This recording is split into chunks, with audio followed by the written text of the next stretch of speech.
안녕하십니까. 네, 이 자리에 오신 여러분 환영합니다. 오늘은 이제 국립외교원 합격 전략 설명회입니다. 근데 이 자리에 오신 분들은 아무래도 이제 제가 했었던 설명회를 듣거나 아니면 우리 상담을 한 번도 하지 않으신 분들이 이 자리에 참여했을 것 같습니다. 그 이유가 바로 오늘이 입신날이기 때문입니다. 입법고시라고 들어보셨을 거예요. 입법고시가 지금 현재 진행이 되고 있는데, 만약에 저희랑 한 번이라도 상담을 했거나 아니면은 설명해 들었다라고 하면은 오늘 시험장에 가 계셔야지 됩니다. 그래야지만 이제 PCS라는 시험을 한 번이라도 더 보고 그리고 이제 거기에 대한 대비를 하기 때문에. 그런데 이제 그렇다고 해서 여러분들이 이제 잘못했다 그런 건 아니에요. 이 시험을 이제 준비를 한다라고 하면은 정말 앞으로도 수많은 시행착오를 하게 될 거고, 그 시행착오를 두려워하면 안 되고 이제 그거를 가지고 어떻게 우리가 앞으로 나아갈 것이냐를 이제 계속 반복적으로 하게 되는 과정을 하게 될 겁니다. 그 시험 과정이 우리가 준비해야 될 과정입니다. 외교관 시험은 사실상 국가대표를 결정하는 시험이라고 보시면 됩니다.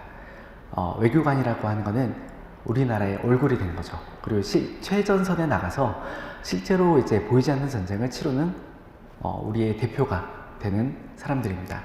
그런 분들을 뽑는 과정이기 때문에 절대로 쉽지가 않습니다. 뒤에서 이제 계속 보여드리겠지만, 그렇기 때문에 이제 뭐 사실 알고 계시겠지만 공무에 대한 인기가 최근에 좀 많이 떨어졌어요. 그럼에도 불구하고 외교관에 대한 인기는 거의 비슷하게, 경쟁률이 이제 거의 비슷하게 유지가 됐었죠. 그 이유가 이제 외교관이라는 특수성 때문에 그렇습니다. 그만큼 이제 이 자리가 중요한 자리고, 그리고 이 자리를 차지하기 위한 선발전이, 이 시험이 쉽지 않다라는 게 반증이 되겠죠. 그래서 여러분이 정말 각오를 다지시고 앞으로 이제 준비를 하셔야 되는데, 시험이라고는 사실 가장 빨리 붙는 게 좋습니다. 합격이 최우선이 되는 게 시험인 거죠. 그렇기 때문에 이제 오늘 이 자리에서는 어떻게 하면 우리가 최대한 빨리 합격을 할 것인가, 제가 앞서 말씀드렸던 시행착오를 어떻게 하면은 최대한 줄일 수 있을 것인가에 대한 초점을 가지고 진행을 하도록 하겠습니다. 이제 본격적으로 진행할 건데요. 저희 합격 전략 설명회는 1부, 2부로 이제 진행이 될 겁니다. 1부에서는 제가 이제 이 시험에 대한 설명해 드릴 거고, 그럼 이 시험을 어떻게 준비할 것인가에 대해서 이제 설명을 드리게 될 거예요. 그리고 이제 2부에서는 우리의 전략을 가지고 정말로 빠르게 합격하신 분이 실제로 나오셔가지고 자기가 어떻게 합격을 했다라는 이제 노하우와 경험담을 같이 이제 말씀드리게 되고 Q&A 시간을 가지게 될 겁니다. 그리고 이제 마지막으로 제가 한번 정리를 하고 마치게 될 건데요.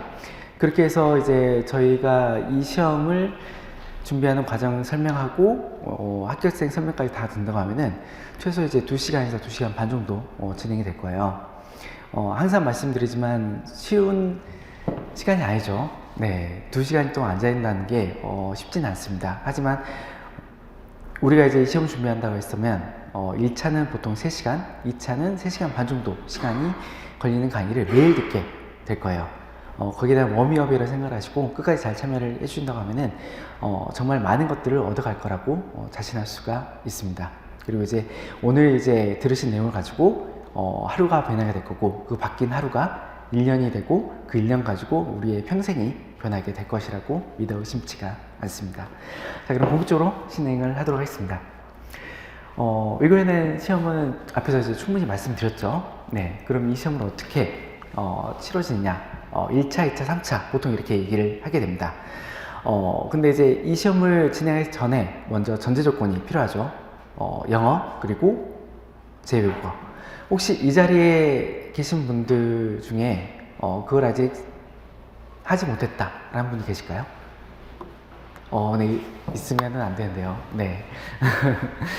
있다고 하면은 가장 최우선으로 그 제2외국어 영어를 해야 됩니다. 실제로 이제 같이 병행해서 준비하신 분들도 있고, 그렇게 해서 합격하신 분들도 있어요. 하지만 절대로 쉬운 길이 아닙니다. 그래서 그 전제 조건을 미리 다 하신 다음에 본격적으로 준비를 하시는 게 가장 좋은 전략이 될 겁니다. 이걸 이제 뒤에 밀어놓고 나는 자신 있으니까 나중에 시험 봐도 돼, 괜찮다고 생각하실 수 있어요. 그러면 안 됩니다. 일단 하나하나씩 다 끝내놓고 하나씩 또 단계적으로 가는 게 가장 좋은 전략이 됩니다. 그리고 이제 1차를 이제 보게 될 건데, 1차는 피셋, 당연히 잘 아시겠죠? 그리고 이제 헌법, 이렇게 진행이 될 겁니다. 헌법은 절대평가, 60점을 넘기는 거고, 피셋은 상대평가로 보게 되는데, 피셋은 언어, 논리, 자료 해석, 사안 판단, 3과목으로 구성이 되어 있고요. 2차는 총 3과목으로 되어 있죠. 경제학, 국제법, 국제정치학.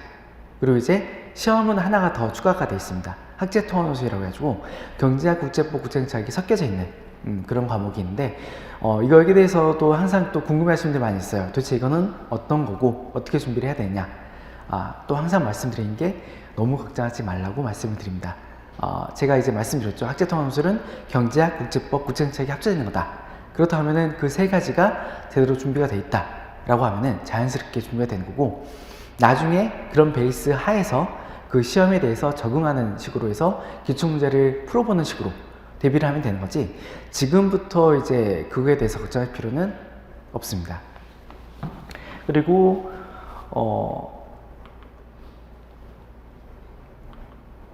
네, 이런 시험들을 보려면은 당연히 접수가 돼 있어야겠죠. 혹시 이번에 1차 보실까요? 다 보세요? 네, 보신 분 있고 안 보신 분도 있고, 이번에 시험이 있다고 하면은 당연히 접수를 하셨어야 되는데, 뭐 전제 조건이 안 됐다고 해서 접수를 못 하신 분도 있을 거예요.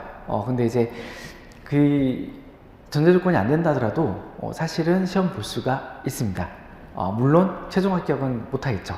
네, 하지만 경험상을 볼 수 있으니까, 혹시라도 이걸 늦게 보거나 늦게 준비하신 분들이 이제 나는 아직 대비가 안 돼 있는데 그럼 이번에 1차는 안 보고 다음에 볼까 라고 하신 분들이 있다고 하면은, 그러시면은 안 됩니다. 무조건 이제 할 수 있는 건 다 하고 진행을 하셔야지 됩니다.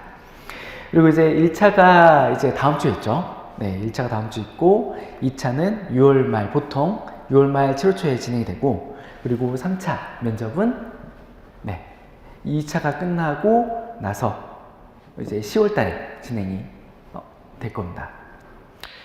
면접에 대해서 뒤에서 다시 한번 말씀드리겠지만, 면접은 너무 걱정하실 필요가 없어요. 우리는 1차, 2차에 집중해서 준비를 하면 됩니다. 경쟁률이 나왔는데, 올해 경쟁률은 37.6. 서두에서도 말씀드렸지만 국립외교원, 외교관 후보자 시험의 경쟁률은 큰 변동이 없습니다. 계속 이제 꾸준히 유지가 되고 있고요. 이제 차이가 좀 난다라고 하면은 이제 선발 예정 인원이 한 40에서 45명에서 왔다 갔다 하고 있고, 꾸준히 그 정도 선에서 유지가 되고 있습니다. 그리고 이제 접수 인원도 한 1,500명 선에서 이제 진행이 되고 있고, 뭐 이것도 이제 큰 차이는 없으니까 참고만 하면 될 것 같습니다. 제가 이렇게 계속 수치에 대해서 말씀드리겠는데, 이거는 그냥 참고만 하시면 돼요. 우리의 시험은 이제 스스로의 경쟁이라고 보시면 됩니다. 상대평가요. 절대평가가 아니기 때문에 내가 남들보다 더 잘해야 된다 라는 생각을 가지고 준비를 하셔야 됩니다. 뒤에서 나오는 뭐 합격 컷 같은 것도 다 나올 텐데, 그 컷도 사실상은 의미가 없죠. 상대평가니까. 그 시험의 난이도가 어떻게 되느냐에 따라서 그 컷은 계속 이제 움직일 수밖에 없는 거고, 내가 상위 몇 % 안에 드느냐까지 이게 중요한 관건이 될 겁니다. 네. 그래도 어느 정도 이제 정보는 가지고 있어야겠죠. 이제 시험을 본다고 했었을 때 25년도에 합격 컷은 79.16이었습니다. 테스트를 해봤을 때 보통 이제 몇 점 정도 나온다라고 이제 얘기를 많이 하게 될 거예요. 근데 이제 그것도 어떤 해에 기출문제를 풀었냐에 따라서 그 점수의 기준이 또 달라지게 됩니다. 그래서 이제 만약에 이제 이 설명회가 끝나고 상담을 신청하신다라고 했었을 때 가장 좋은 거는 필셋 점수를 가지고 상담을 받게 되는 건데, 그때 이제 필셋 점수가 단순히 난 몇 점이다가 아니라 매년도 기출로 풀었을 때 몇 점이다가 또 중요하게 될 겁니다. 해년마다 합격컷도 다르고 그 말은 난이도도 다르다는 게 되니까요. 그리고 이제 1차는 한 7에서 8배수 정도를 선발하게 됩니다. 그래서 이제 작년 같은 경우에는 300명이 이제 합격을 1차를 하게 됐고요. 네. 이게 데이터가 좀 잘못됐는데요. 네, 이거는 5급 건데 어차피 큰 차이는 없습니다. 비율상으로 했었을 때 응시율이 국립외교원이 한 80% 정도 됐고, 조금 더 높죠. 네, 그리고 상위 한 1차가 25% 선에서 합격 컷이 나왔었습니다. 그리고 이제 2차가 한 15에서 18 그 사이에서 결정이 됐고요. 그리고 최종 합격은 약 80% 선에서 합격됐습니다. 면접에서 그러니까 10명이 봤다라고 하면은 그 중에서 2명이 떨어지게 되는 거죠. 합격 컷은 대부분 가장 많이 모이는 이 구간에서 이제 나오게 됩니다. 뭐 당연한 거겠죠. 그래서 이제 나이가 몇 점 차이로 떨어졌다라고 이제 흔히들 얘기를 해요. 1점 차이로 떨어졌어요. 그 차이가 사실은 엄청난 겁니다. 그 1점에 엄청난 수가 몰려있게 되거든요. 그리고 참고로 말씀드리면 외교관 합격 컷이 예전에는 사실 이제 560채랑 했었을 때 차이가 좀 있었어요. 이제 국립외교원이 좀 낮은 경향이 있었는데 요즘은 또 그렇지가 않습니다. 거의 비슷해졌다 보시면 돼요. 그만큼 좀 경쟁이 치열해졌다 보시면 될 것 같아요. 그리고 피스에 대한 난이도가 낮아짐에 따라서 상향 편차가 된 부분도 있습니다. 그리고 이제 언어 자료 상황에 대한 이제 편견이 있는데 사실 이거는 사람들마다 좀 케바케가 심해요. 그래서 이제 그냥 참고 삼아서 이제 보시면 될 것 같고요. 시험. 네. 2차 시험은 1차 시험은 하루에 다 보는 시험이에요. 근데 2차 시험 같은 경우에는 이제 시험 날짜는 4일 동안 보게 됩니다. 근데 이제 중간에 하루 쉬는 날이 있어가지고 총 5일 동안 진행이 될 거고요. 그리고 이제 예전 같은 경우에는 학제 통술이 이제 1, 2로 나눠져 있어가지고 시험이 하루가 더 있었는데 이제는 통합이 돼가지고 4일로 끝나게 됩니다. 그리고 지방인재 채용 목표제라는 게 있어요. 그리고 양성평등 채용 목표제가 있는데 이거는 한시적인 제도긴 한데 아무래도 계속 연장이 되고 있고 그리고 앞으로도 계속 연장은 될 것 같습니다. 양성평등 채용 목표제 같은 경우에는 당연히 성별은 고정되어 있는 거니까 이제 따로 이제 하지 않으셔도 자동적으로 적용이 되는 건데요.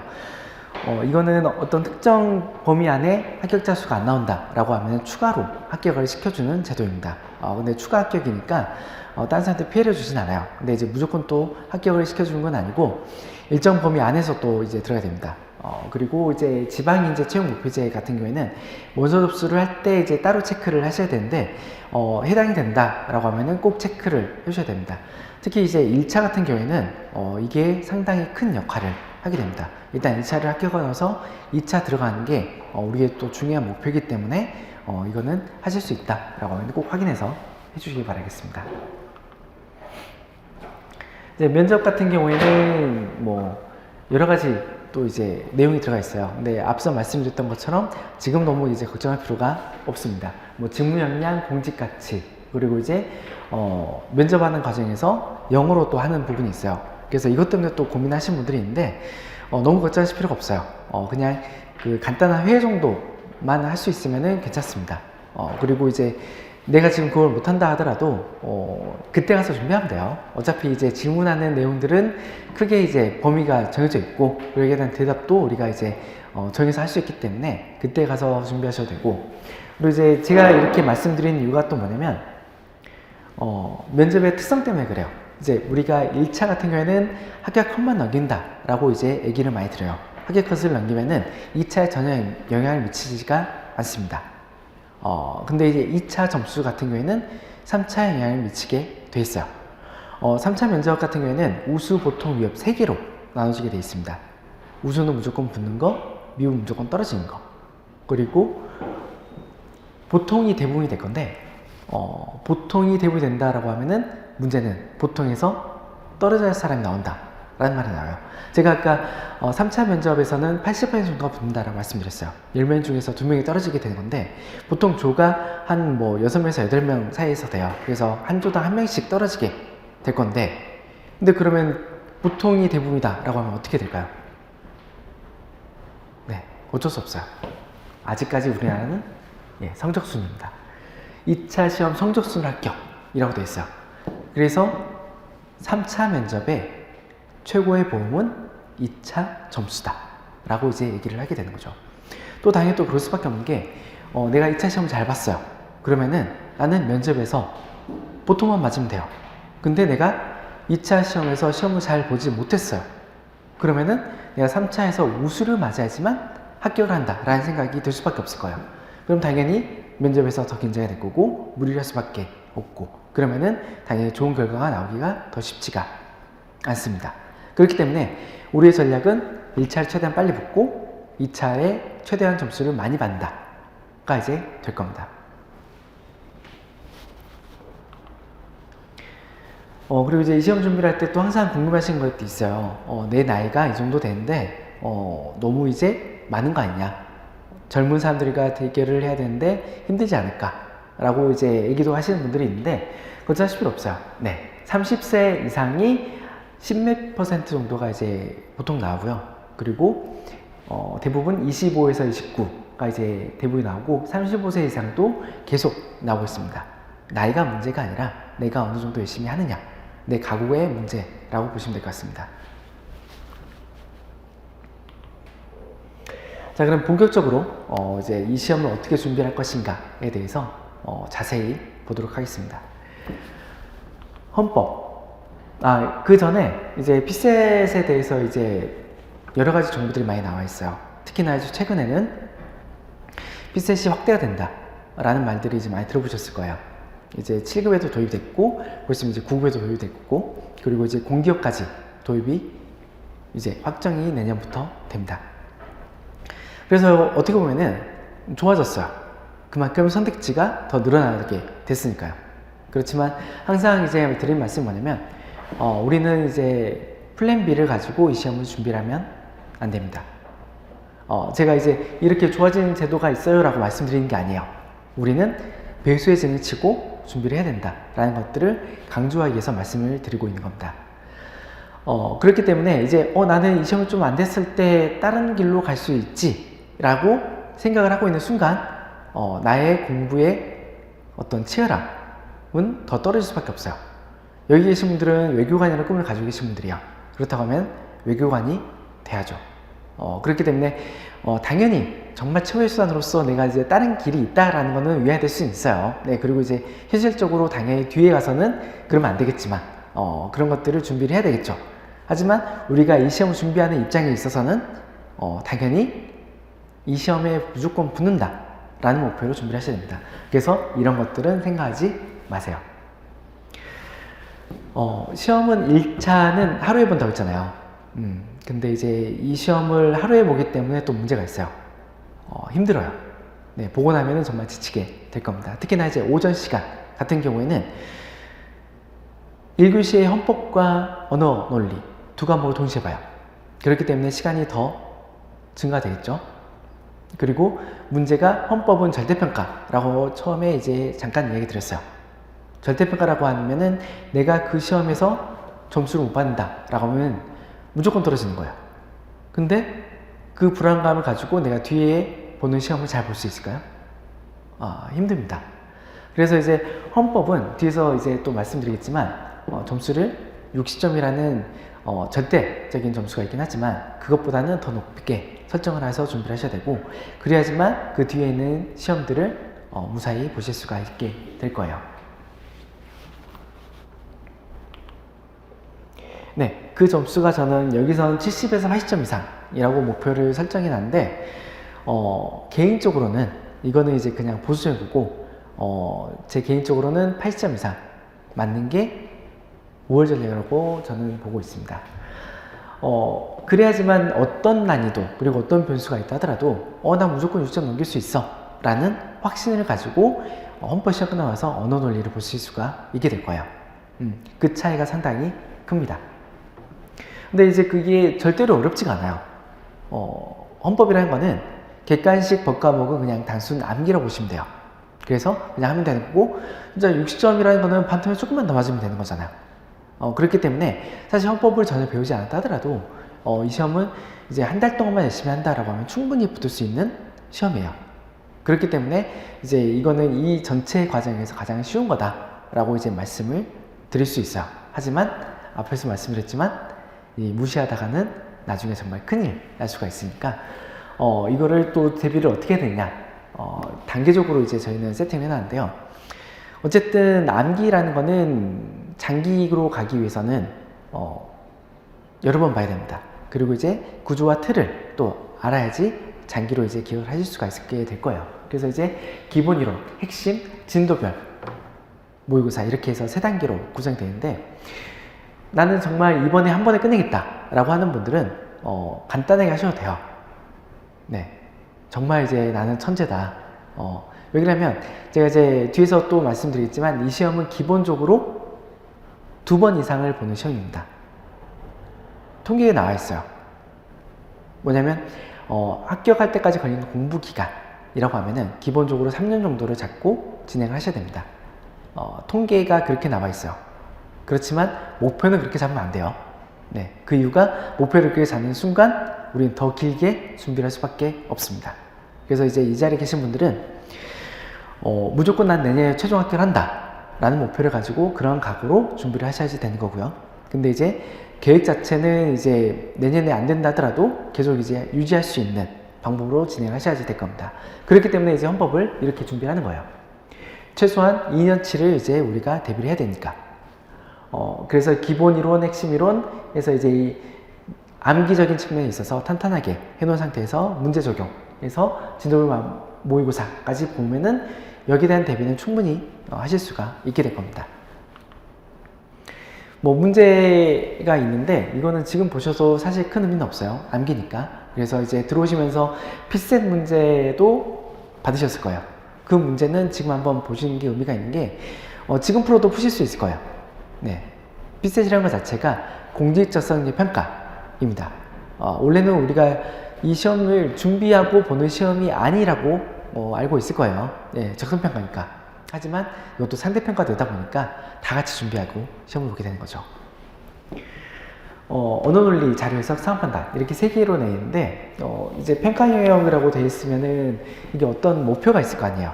우리가 이제 외국어해야 된다라고 했었을 때 정말 많은 보고서를 보게 될 거고 우리가 스스로 또 보고서를 쓰게 될 거예요. 그럼 이제 텍스트로 된 보고서를 어떻게 우리가 빨리 확인하고 참고해서 판단하고 요점을 파악하느냐 라는 능력을 측정하는 게 언어논리라고 보시면 됩니다. 단순히 텍스트만 된 걸로 보는 게 아니라 우리가 이제 통계 같은 것도 보게 될 거예요. 숫자를 보게 되는 거죠. 그러한 능력을 측정하는 게 자료해석이 될 거고요. 그리고 이제 이러한 종합적인 정보를 가지고 우리가 또 판단을 내려야지 될 겁니다. 그 능력을 측정하는 게 상황판단이 됩니다. 그래서 이제 이 시험 도입이 된 다음에 이제 인사처에서 조사를 한번 했었어요. 피셋이 도입됐으면 효용이 있어야 되잖아요. 그래서 이제 그 자체적으로 조사를 했는데 실질적으로 이제 그런 가치가 있었다라고 이제 내부 보고가 있었다고 합니다. 물론 이제 인사처의 어떤 입김이 있을 수도 있는데 어쨌든 효과가 있다는 게 됐고 이 제도는 계속 유지가 될 거니까 이렇게 말씀드린 이유가 우리가 이제 피셋 공부할 때 정말 싫어요. 이 전체 과정에서 아마 가장 힘든 부분이 피셋 공부하는 기간일 거예요. 지금 이 기간이 되겠죠. 근데 그때 조금이라도 목표의식을 가진다 라고 하면은 조금은 견디기가 쉬울 거예요. 네, 언어논리 문제인데요. 이제 프린트 받아 보셨으니까 한번 보시면서 한번 풀어보시면서 하셔도 괜찮을 거예요. 보시면은 이제 가장 친숙한 문제 유형이 될 거예요. 독해다 보니까 독해는 우리가 많이 봤잖아요. 수능 보신 분들은 당연히 이제 이런 비슷한 문제를 많이 풀어보셨고, 그래서 이제 대부분의 사람들은 언어논리를 가장 편하게 생각을 하게 될 겁니다. 그리고 이제 점수도 처음에 초반에 가장 많이 나오는 게 언어논리가 될 거고요. 하지만 점수를 올리는데 가장 또 많이 시간이 걸리는 게 언어논리가 될 거예요. 일단 수능과 좀 다른 부분이 지문 자체가 좀 어렵고 길고 그렇습니다. 그리고 논리 파트가 추가가 돼 있어요. 논리 퀴즈 같은 경우에는 이제 처음에 적응하기 힘들겠지만 지금 난이도가 좀 떨어진 상태다 보니까 여러 번 이제 풀다 보면은 적응하실 수가 있게 될 거예요. 자료 해석이 아무래도 가장 힘드실 건데 자료 해석은 아마 처음 보는 유형일 겁니다. 숫자밖에 없어요. 표랑 그래프 그 안에 숫자를 가지고 이걸 가지고 어떤 뭔가를 도출하려고 하는데 이런 걸 해본 적이 없기 때문에 우리가 힘들 수밖에 없는 거고요. 그러니까 당연히 하면은 될 거예요. 유형 자체는 전체 언어논리, 자료 해석, 상황판단 중에서 자료 해석이 가장 유형이 적다고 보시면 됩니다. 그러니까 많이 풀어보고 확인한다 라고 하면은 아무래도 그래서 점수를 빨리 올릴 수가 있게 될 거예요. 그리고 네, 사원 판단. 이거는 이제 대부분은 언어랑 자료를 많이 준비하다 보면 사원 판단도 조금씩 이제 오르는 경향이 있어요. 그리고 사원 판단 같은 경우에는 논리 퀴즈, 제가 아까 언어로 있다 그랬잖아요. 그런 퀴즈 같은 게 또 많이 들어가 있습니다. 그렇기 때문에 유형 자체가 가장 많아요.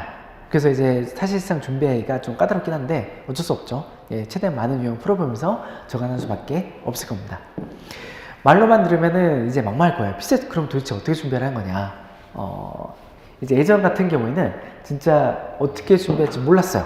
그렇기 때문에 이제 준비할 수가 없었기 때문에 사람들이 이제 그런 말들을 많이 했었죠. 피셋은 이제 IQ 테스트다 또는 관훈 테스트다. 그런 악명이 있었습니다. 근데 지금은 그렇게 말하지는 않아요. 왜냐하면 이제는 대비할 수 있기 때문에 이 시험이 도입이 된 지 십몇 년이 지났어요. 그러니까 기출문제가 많이 쌓이게 됐고 그 기출문제가 분석이 됐고 그럼 이제 이걸 어떻게 대비할 것인가까지 다 나왔습니다. 그래서 이걸 배우면 되는 거죠. 근데 그럼에도 불구하고 아직도 이제 힘들어 하시는 분들이 많이 있어요. 나는 공부를 했는데도 불구하고 점수가 오르지 않는다. 이거는 또 자연스러운 겁니다. 왜 그러냐면 제가 이제 이거를 푸는 유형에 대해서 이제 배운다라고 말씀드렸잖아요. 하지만 똑같은 문제가 다시 나오지는 않습니다. 우리는 단순히 암기 그런 문제를 푸는 게 아니에요. 어떻게 보면 사고를 요지한 그런 시험을 푸는 건데 그렇다면 똑같은 문제가 나오지 않으니까 당연히 거기에 대한 대비를 다르게 해야겠죠. 여기서 보시면은 우리가 이제 기초인문 그리고 이제 기본 이렇게 진행이 되는데 여기가 이제 이론 과정이 될 거예요. 제가 말씀드렸던 유형 그리고 이제 거기에 대한 풀이법들을 배우게 되는 거고 이때 심화 강의 때부터가 본격적으로 이제 문제풀이가 들어가게 됩니다. 이때는 하프모의사를 보게 될 거예요. 그래서 하프모의사를 보면서 앞에서 배웠던 문제 유형 그리고 거기에 대한 풀이법들을 같이 적용하면서 해나가게 될 겁니다. 그러면서 이때부터 사실상 실력이 올라가게 된다라고 보시면 돼요. 근데 이제 문제풀이 과정까지 하지 않고 이론 과정을 하고 또는 이제 문제풀이를 제대로 하지 않은 분들이 나 공부해도 안 된다 라고 얘기를 하시는 거예요. 그리고 이제 피셋이란 거는 당연히 개인 편차가 좀 있을 수 있기 때문에 사람들마다 공부를 했는데 빨리 오르신 분도 당연히 있고 공부를 했는데 천천히 오르는 분도 당연히 있어요. 근데 이제 피셋이라는 게 힘든 이유 중에 하나가 어떤 이제 내 실력이 어느 정도 올랐다라는 것들이 잘 가늠이 되지가 않습니다. 그래서 공부를 했는데도 불구하고 아까 말씀드린 대로 점수가 안 나와요. 근데 이제 좀 어떻게 보면 단계식으로 올라가는 경향도 있어요. 그래서 어느 수준이 되면은 점수가 어느 정도 오르고 근데 그 점수가 오르지 않는 구간에 있을 때 사람들이 많이 힘들어하게 되는 거죠. 그리고 이제 핵심 강의 실전 모의사 그리고 통합 실전 정모의사 이렇게 진행이 되는데 핵심 강의 같은 경우에는 실전 모의사 직전에 이론 한번 정리하는 과정이라고 보시면 됩니다. 제가 이제 기출문제 가지고 이론을 만들었다라고 말씀드렸는데 이 기간 때 기출을 빠르게 한번 풀게 될 거예요. 그러면서 이제 이론 한번 다시 한번 정리하게 되는 거죠. 그리고 이제 실전 모의사는 말 그대로 실전으로 이제 보는 거예요. 과목별로. 그래서 이제 최종 점검하는 기간이라고 보시면 될 것 같아요. 그리고 이제 통합 실전 정모의사 이거는 꼭 한번 보셔야 되는데 제가 이제 처음에 시간표를 보여드렸어요. 1차 시험.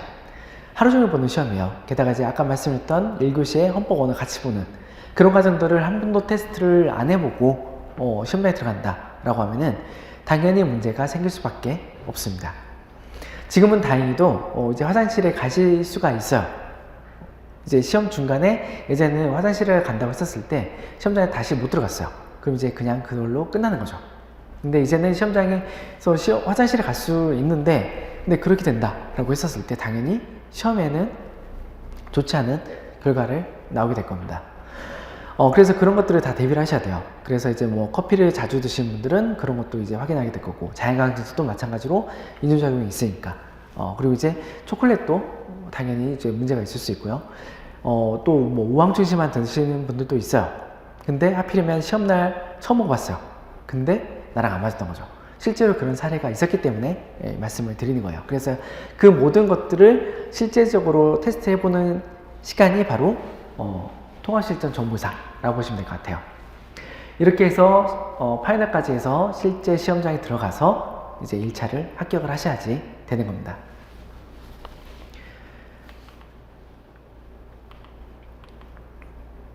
이거는 이번에 진행됐던 실전 모의사 그리고 이제 전과목 집중관리반이라고 해서 마지막에 나는 피셋이 좀 너무 부족하다 이번에는 근데 꼭 붙어야 된다 라고 해서 여기만 집중해서 진행하는 반이 또 있으니까 나중에 이제 나는 PCS를 조금 더 올려야겠다 라고 하시는 분들은 이것도 이제 고려를 해보실 수가 있을 것 같아요. 이제 2차 시험이요. 네. 사실상 2차 시험이 본게임이라고 보시면 돼요. 제가 이제 앞에서 간단히 말씀드렸죠. 1차는 합격만 넣으면 된다. 하지만 2차는 최대 점수를 많이 맞아야 된다. 네. 그럼 이제 2차 시험 어떻게 준비를 할 것이냐. 제가 이제 학제통합술에 대해서 앞에서 간단히 언급을 했어요. 경제학은 당연히 경제학 전공이 있으니까 어떤 문제인지 대부분 이제 아실 거고, 국제정치학, 국제법도 해당 전공이 있으니까 아실 수 있을 건데, 학제통합술은 잘 모르실 거예요. 그래서 이제 문제를 이제 드렸는데, 문제를 보시면 아시겠지만, 이거는 그냥 국제법인데, 국제정치학인데, 경제학인데, 그냥 이제 문제를 그렇게 섞어놨다라고 보시면 될 것 같아요. 그렇기 때문에 제가 이제 경제학, 국제정치학, 국제법을 제대로만 해본다고 하면 나중에 이걸 대비하는데 어렵지 않다라고 이제 말씀을 드리는 겁니다. 이거를 채우는 거예요. 네. A4 정도 사이즈가 되는데 이걸 10페이지를 2시간 안에 채우는 거를 하게 될 겁니다. 처음에는 이제 너무 막막할 거예요. 네. 힘들죠. 하지만 연습을 통해서 다 하실 수가 있게 될 겁니다. 쉽게 말씀드리면은 여기서 이제 다 학교 다니셨을 거니까 기말고사를 본다라고 간단히 생각하시면 될 것 같아요. 근데 그 기말고사가 전범이에요. 사이언스 전공. 네. 그러면 이 시험은 또 어떻게 준비할 것이냐. 이제 우리는 순환이라는 과정을 통해서 준비를 하게 될 거예요. 네. 순환. 이야기 들어보셨는데 이게 무슨 의미인지는 정확히 잘 모르셨을 거예요. 말 그대로 이제 계속 반복해서 본다라고 생각하시면 될 것 같아요. 우리는 이제 AB순환, 1순환, 2순환, 3순환, 4순환 이렇게 이제 보게 될 건데, 기본적으로 회독이라고 얘기를 많이 하죠. 이 회독을 계속 이제 반복해서 모든 과목을 다 한다라고 보시면 될 것 같아요. 저는 이거를 간단하게 이제 피라미드를 쌓는 과정이라고 이제 설명을 많이 드려요. 네. 이제 차근차근 단계로 이제 올라가게 되는 거죠. 그래서 이제 예비순환 때는 베이스를 쌓는 과정이라고 보시면 될 것 같아요. 그래서 배경 지식이라든가 아니면 전체 기반을 이제 다진 다음에 그 다음에 이제 그 다음 단계로 이제 올라가게 되는 거죠. 그러면서 당연히 난이도도 올라가게 될 거고, 배웠다는 전자에서 올라가니까 더 어려운 것들을 하게 될 거예요. 근데 1순환 때부터 체감 난이도가 많이 올라간다고요. 그 이유 중에 하나가 이때부터 본격적으로 모의고사를 보기 때문에. 2차 과정은 누가 모의고사를 제대로 많이 썼냐가 실질적인 포인트가 될 겁니다. 답안은 많이 써야지만 당연히 2차 시험을 잘 볼 수가 있게 될 거예요. 제가 2차에 대해서 설명하면서 계속 답안에 모의고사에 대해서 강조를 하게 될 겁니다. 그 이유가 모의고사 과정 자체가 단순히 테스트한다를 떠나서 그게 이제 공부하는 방법이 될 거예요. 모의고사를 쓰면은 이제 그 부분이 당연히 정리가 되고 이해가 되고 암기가 되는 복합적인 과정이 이루어지게 될 겁니다. 그리고 그 시험을 준비하는 과정에서 당연히 이제 그 부분을 우리가 이제 복습 모의고사로 진행이 될 건데, 당연히 가볍게 본다라고 하면은 그게 또 이제 그 부분을 보게 되는 걸 거고, 모의고사를 보고 난 다음에 채점 내용을 다시 받아왔을 때 다시 체크를 하는 과정에서 또 보게 되는 거예요. 그래서 모의고사 보는 과정 자체가 한 번에 3번을 보게 되는 과정이 되는 겁니다.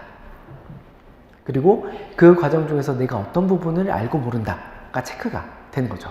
그래서 2차를 준비하실 때는 이 모의고사가 정말 중요하다라고 보셔야 됩니다.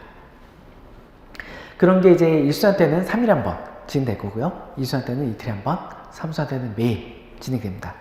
점점 힘들어질 수밖에 없어요. 너무 힘들어요. 네, 하지만 버티셔야지 됩니다. 아까도 말씀드렸다시피 우리는 우리나라의 국가대표가 되는 거고, 최근에 올림픽 진행됐잖아요. 국가대표 정말 너무 힘들잖아요.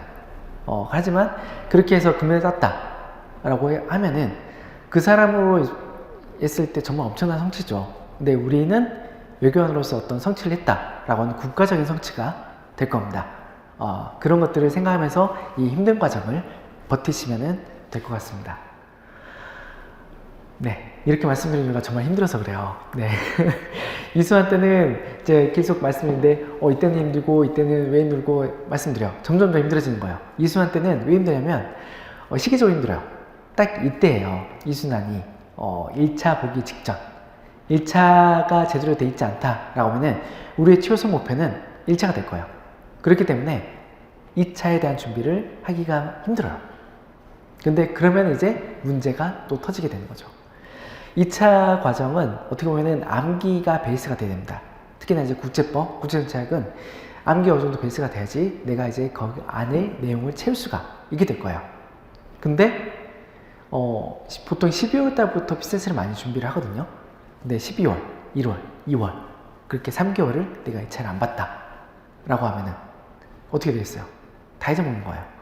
근데 3수학 때부터 본격적으로 이제 매일 시험 보는 과정이 진행이 돼요. 그러면 그날 버티는 것만도 힘들어요. 예복습 가기가 힘들겠죠. 그렇다고 하면은 그냥 다른 걸 찾아가기가 힘들어요. 제가 이제 계속 말씀드렸지만 우리는 상대평가를 하는 건데 그 3수학 과정에서 2차를 미리 준비한 사람과 준비하지 않은 사람이 성취가 다를 수밖에 없을 거예요. 그래서 이제 합격자들하고 얘기를 해보면 대부분 이 수상 기간 동안에 2차를 조금이라도 했던 사람들이 최종 합격을 하게 됩니다. 어쩔 수가 없어요. 당연한 거겠죠. 그렇기 때문에 제가 이제 처음에 피셋을 강조를 했던 거예요. 이 피셋이 제대로 준비가 돼 있어야지만 이 시기에 2차를 어느 정도 하실 수가 있게 될 겁니다. 그래서 우리의 최우선 목표는 일단 1차적으로 1차 실력을 올린다. 그리고 그 다음에 2차의 점수를 높이는 부분에 있어서는 이제 뒤에서 다시 또 말씀드리도록 하겠습니다. 3수능 매일 시험 본다고 했죠. 너무 힘들어요. 이때는 다들 뭐 약발로 버티거나 정신력으로 버티게 될 거예요. 그리고 이제 이 동네 돌아보시면은 막 손에 아대를 차고 손목보드에 차고 있는 분들도 있어요. 운동해서 그런 게 아니에요. 답안 쓰느라고 손이 아파가지고 그 정도까지 하셔야 됩니다. 그리고 이제 또 잠을 못 자기 때문에 많이 힘들어하세요. 그래서 체력 싸움으로 보시면 돼요. 지금 뭐 운동을 하신다라고 하시는 분들 있으면은 지금 단계에서 꾸준히 하셔도 돼요. 삼수학 때는 이제 하실 수는 없게 되겠지만 지금 체력을 길어놔야지 그때를 또 버티게 될 겁니다. 사순환은 실제 시험처럼 한 과목씩 100점으로 해서 보는 시험입니다. 그렇게 해서 이제 이거는 이제 거의 1년 반 동안 진행이 되는 2차 과정이 될 거고요.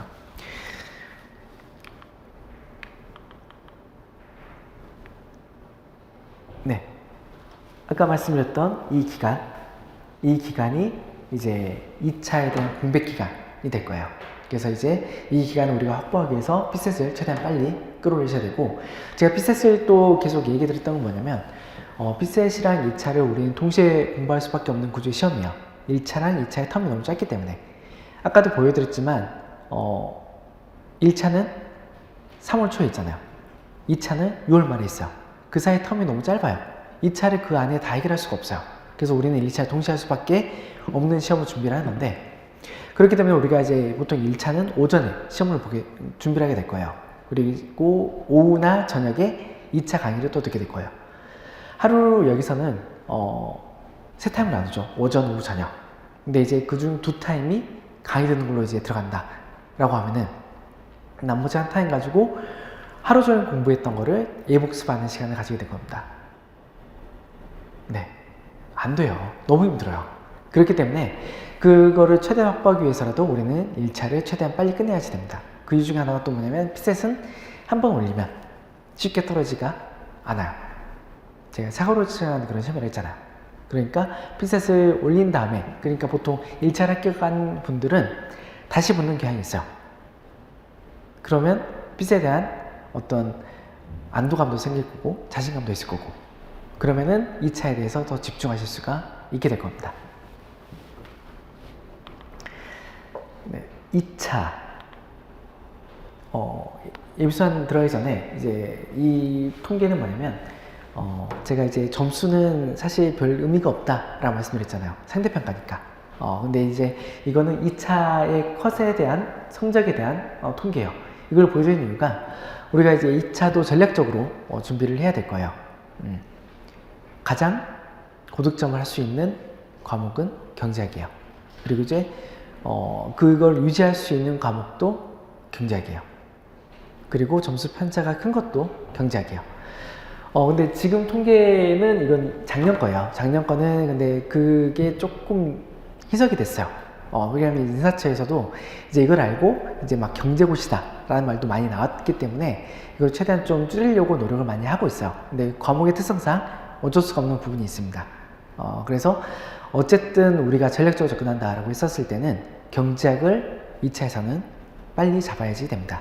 그 이유가 아까도 말씀드린 것처럼 고득점 할 수가 있어요. 그러면 고득점 한다라고 하면은 다른 과목에 대한 부담이 좀 줄어들게 되겠죠. 그럼 전략적으로 내가 이제 여러 가지 전략을 짜실 수가 있게 될 거예요. 그리고 한번 점수를 올렸을 때 국제법이나 국제정책 같은 경우에는 이제 그걸 유지하기 위해서 들어가는 노력이 상대적으로 더 많습니다. 암기량이 더 많아서 그래요. 그런데 경제학 같은 경우에는 상대적으로 암기량이 더 적어요. 이해가 더 많습니다. 그렇다면은 이걸 유지하기가 더 쉬운 게 바로 경제학이 되는 거죠. 그래서 이제 다시 한번 정리하자면 피셋을 빨리 올린다. 2차 점수를 올리는데 그 중에서 이제 경제학을 빨리 올린다가 이제 우리의 전략이 될 것 같습니다. 물론 이 설명에서 이렇게 말씀드린 거는 이제 여러 해를 이제 거쳐서 뭐 저도 이 시험을 준비를 했었고 저는 국립외교는 아니고 무공채 준비했었는데 어쨌든 큰 틀에서는 이제 비슷하니까 저의 경험과 그리고 이제 여러 학생들을 보고 그리고 교수님들과 얘기를 했었을 때 나온 공통적인 사항들을 정리를 한 거예요. 하지만 개인적으로는 다 다를 수밖에 없어요. 그래서 어떤 분들은 당연히 강점이 국제법이 될 수 있는 거고 국제정책이 될 수도 있는 거고 이런 부분들은 다 개인적으로 다르기 때문에 설명이 끝난 다음에 상담을 통해서 부분적으로 보완을 하시면 될 것 같습니다. 그리고 이제 에피소안이 이제 곧 진행이 될 거예요. 에피소안은 국제정책부터 시작을 하고 그 다음에 경제학 그리고 국제경제학, 국제법 이렇게 진행이 됩니다. 보통 이제 과목을 준비한다라고 했었을 때 이렇게 준비를 보통은 안 해요. 여러 개를 동시에 준비하죠. 과목들을. 그런데 우리는 그렇게 준비를 하지 않습니다. 한 과목씩 통으로 들어가요. 왜 그러냐면 깊이 들어가야 되기 때문에. 2차는 우리가 한 편의 논문을 써야 된다 라고 생각하시면 될 것 같아요. 그 논문 속에서는 그 전체를 관통하는 어떤 흐름과 체계를 잡아야 되는데 그러기 위해서는 이렇게 한 번에 한 과목씩 접근을 해야지 될 겁니다. 그리고 이제 이 텀이 점점 짧아지게 될 거고요. 네, 그렇기 때문에 이제 문제가 생기는 게 우리가 이제 국제정책을 이제 공부를 했어요. 3월달에 하는 거죠. 근데 이 한 텀이 다 넘어갔을 때 7월달이 돼요. 그 사이에 우리가 국제정책을 다 기억하고 있을까요? 하기가 힘들어요. 그렇기 때문에 이제 복습을 계속 지속적으로 해야 되는데 이게 또 말이 쉬워요. 처음에 공부할 때 여러 개를 동시에 복습할 수 있다? 대단한 거죠. 사실상 쉽지가 않습니다. 그래서 보통 이제 사람마다 이것도 다 다르긴 한데 예비수한 때는 그렇게 복습을 하기 힘들다라고 얘기하시는 분들도 있어요. 하지만 우리가 장기 기억을 대부분 다 잘 아시죠? 여러 번 반복해서 볼수록 장기 기억으로 가는 거예요. 그래서 이제 조금의 짬을 내서라도 부분적으로 본다 하더라도 그 효과가 상당히 큽니다. 그래서 이제 그런 것들을 최소한이라도 조금씩이라도 하기 위해서 여러 가지 장치들을 준비를 하게 될 거예요. 네. 다시 한번 정리를 하면은, 우리는 시간을 최대한 효율적으로 써야 되고, 그러기 위해서는 아까도 말씀드렸다시피 피셋을 최대한 빨리 올려야 됩니다. 그리고 2차에서는 경제학을 최대한 빨리 올려야 됩니다. 그래야지만 우리가 이제 가용할 수 있는 자산, 에너지, 시간을 효율적으로 쓸 수가 있게 될 거예요. 우리는 사실은 다 알고 있어요. 여기 계신 분들은 다들 자질이 있으신 분들이고 그만큼 또 성취를 이뤘던 분들이에요. 그래서 어떻게 하면 공부를 잘할 수 있는지 다 알고 있습니다. 그리고 그걸 또 실행했었던 분들이고요. 하지만 힘들 거예요.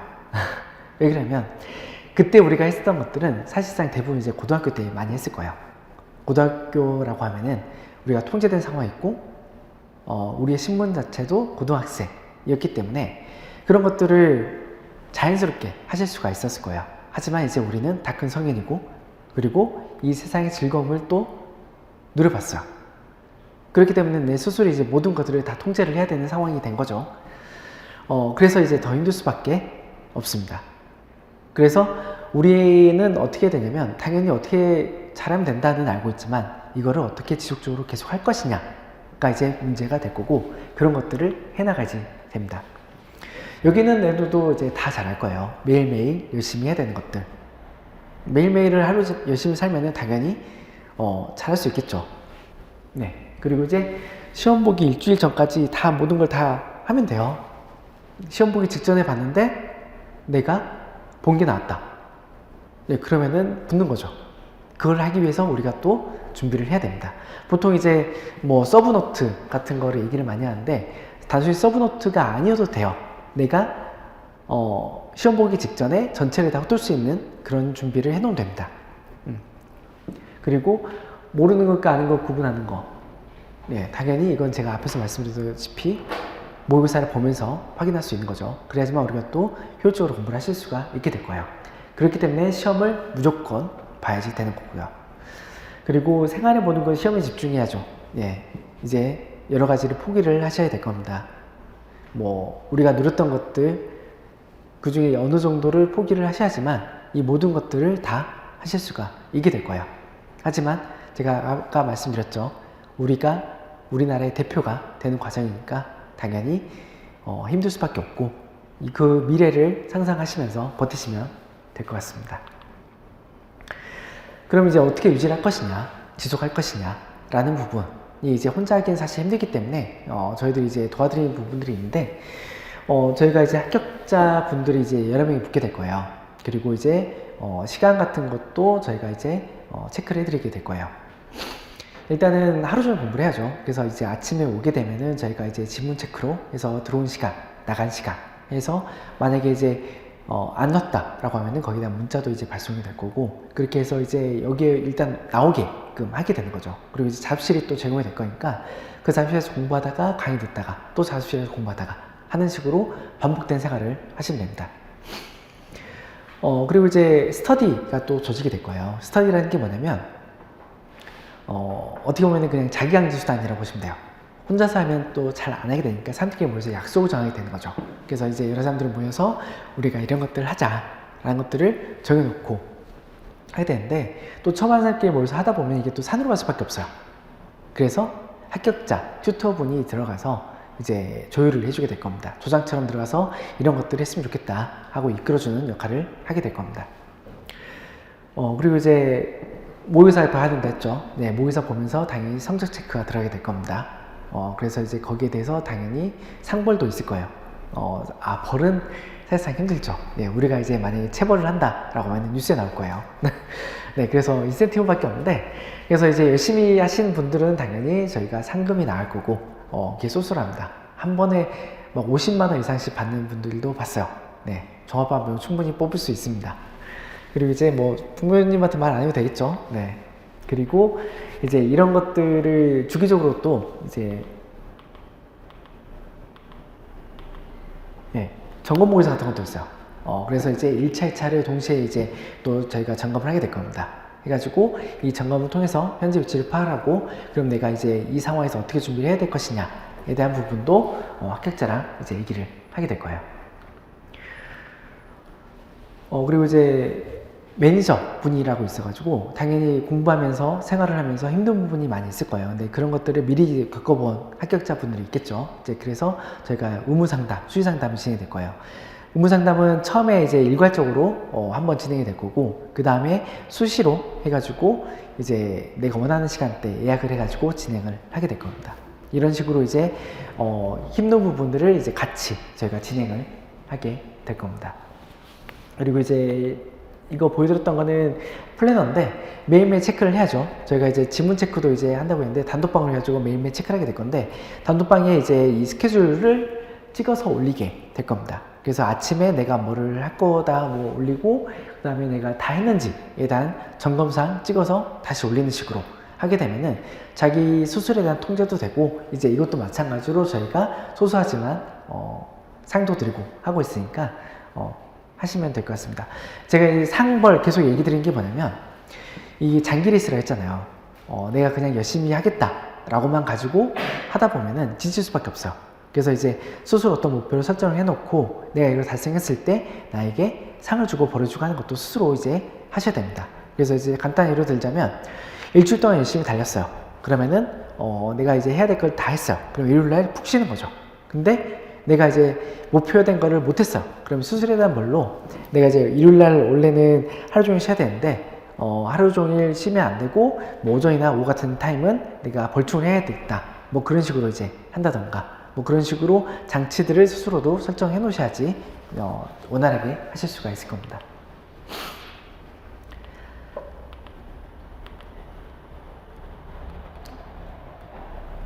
네. 근데 종합반이라고 하면은 대부분이 가장 좋아하는 게 뭐냐면 할인이죠. 네. 싼 가격에 과목을 다 들을 수 있다. 그리고 두 번째가 복수동상이에요. 인강을 거의 사실상 무제한으로 제공이 된다라고 보시면 돼요. 근데 저는 처음에 이거 없다고 생각하고 항상 얘기를 드려요. 왜냐면 인강을 많이 들어보셨을 거예요. 네. 근데 이제 인강이 단기적으로는 상당히 효율적으로 사용하실 수가 있게 될 겁니다. 하지만 이 시험 자체의 특성상 그런 것도 있고, 그리고 이제 인강의 특성이 있어요. 그러다 보니까 인강을 장기적으로 봤었을 때 그걸 잘 활용하기가 쉽지가 않습니다. 일단 기본적으로 우리가 인강을 본다라고 했었을 때 배속으로 볼 수가 밖에 없어요. 그리고 이제 막 몰아서 본다던가 그런 식으로 이제 활용을 하게 될 겁니다. 그러면은 이게 강의로 대치가 된다고 하면은 효율이 단기적으로는 뭐 있을 수 있다고 볼 수 있겠지만 장기로 봤을 때 확 떨어지게 돼요. 왜냐면 우리가 객관식 시험을 보는 게 아니에요. 객관식 시험이라고 하면은 우리가 조금만 알고 있더라도, 단편적으로 알고 있다 하더라도 답을 찍을 수가 있어요. 하지만 우리는 그런 시험을 준비하는 게 아닙니다. 한편 논문을 쓴다고 하면 진짜로 이제 제대로 알고 있어야지만 쓸 수가 있어요. 그렇기 때문에 우리가 이제 알고 있다라고 착각을 하게 되면은 나중에 크게 문제가 될 수가 있어요. 그래서 이제 인강으로 이제 해서 당연히 붙으신 분도 있긴 하지만 그건 정말 대단한 거고, 일단 처음에는 기본적으로 실강으로 쭉 따라가는 것을 추천을 많이 드려요. 그래야지만 내가 이제 매일매일 해야 될 할당량과 그리고 이제 A복습을 제대로 할 수 있고, 가장 중요한 거는 아까 말씀드렸던 모의고사를 제대로 다 볼 수 있다가 되겠죠. 네, 이렇게 해서 간단하게 이제 설명을 드렸어요. 이제 말로는 정말 쉽습니다. 이렇게 하면 되겠지? 라고 이제 하면 되는데, 이거 실질적으로 한다고 썼을 때 절대로 쉽지 않아요. 네. 근데 이제 이런 것들을 또 다 하신 분들이 있어요. 아까도 말씀드렸다시피 이런 과정을 거쳐서 합격하신 분께서 이제 2부에 나와가지고 이야기를 하시게 될 거고, 그래도 지금 1시간 정도 진행이 됐기 때문에, 이제 조금 쉬었다가, 3시부터, 이제 바로 2부 진행하면서 실제 이제 합격자의 경험담과 노하우를 듣도록 하겠습니다. 네.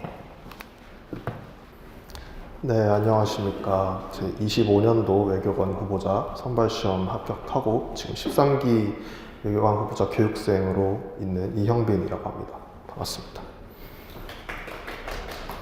제가 먼저 이제 이야기하기에 앞서서 수험 기간이 좀 짧은 편이에요. 제가 1년 3개월 정도 했었고, 그렇다 보니까 제가 좀 가지고 있는 경험이라던가 시행착오도 상대적으로 좀 적을 수 있어서, 그래서 저의 얘기를 들으실 때 이게 정답이구나 아니면 이렇게 하면 빨리 붙는구나 이렇게 생각하시지 마시고 그냥 저 사람은 저렇게 했구나 라고 들어주시는 게 좋을 것 같아요. 저도 이제 외교원 들어가서 동기들이랑 많이 얘기를 해보니까 각자 다 진짜로 백인백색의 공부 방법이 있어서 그냥 여러 가지를 최대한 많이 들어보시면서 자기한테 가장 잘 맞는 게 뭔지를 본인이 판단하시는 게 맞을 것이라고 생각합니다. 그런 의미에서 이제 1, 2차 과목 공통적인 사항부터 말씀을 드리면, 저는 자신의 장단점을 파악하는 것이 좀 중요하다고 생각을 해요. 이 장단점에서 뭐가 있냐고 한다면, 예를 들어서 자기가 전공했던 건 아무래도 유리할 수밖에 없겠죠. 그리고 딱히 그 전공 안 하더라도 약간 연관되어 있는 전공들이 있을 거예요. 그런 거에서 어느 정도 이점을 가지고 있는지, 그리고 독해력이 좋은지, 암기력이 좋은지, 공부 체력이 좋은지, 성실함, 어쩌면 친구가 불러낸 약속의 거절하는 그 유혹에 약한 정도, 스트레스를 얼마나 쉽게 받고 쉽게 약해지는지, 이런 거 하나하나 다 좀 수험 공부를 하면서 중요한 요소들이라고 생각을 합니다. 그래서 이런 것들을 좀 스스로 생각해보고 자기가 가지고 있는 약점 우선으로 채워나가는 게 처음에는 좀 유리하지 않을까라고 생각을 합니다.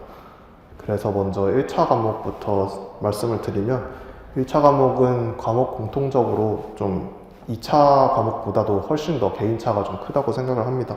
어떤 사람들은 이 진입 전부터 그냥 90점 막 이렇게 나와가지고 평소에 이제 공부 안 하는 분들도 있고, 완전 낮은 점수 때부터 꾸준히 이렇게 끌어올려서 마지막에 합격 때 진입하시는 분들도 있고 하셔서 이거는 자기 점수 기준으로 항상 생각을 하시는 게 좋을 것 같아요. 남들이 뭐 했다더라 이거 했다더라 하는 것보다 그냥 나는 이 점수니까 이거 해야지 라는 생각으로 하시는 게 좋을 것 같고, 그리고 이제 이미 지금 한 2월 말쯤 되셨으니까 다들 쳐보신 분들이 많으시겠지만 집에서 피셋 한번 쳐보시잖아요.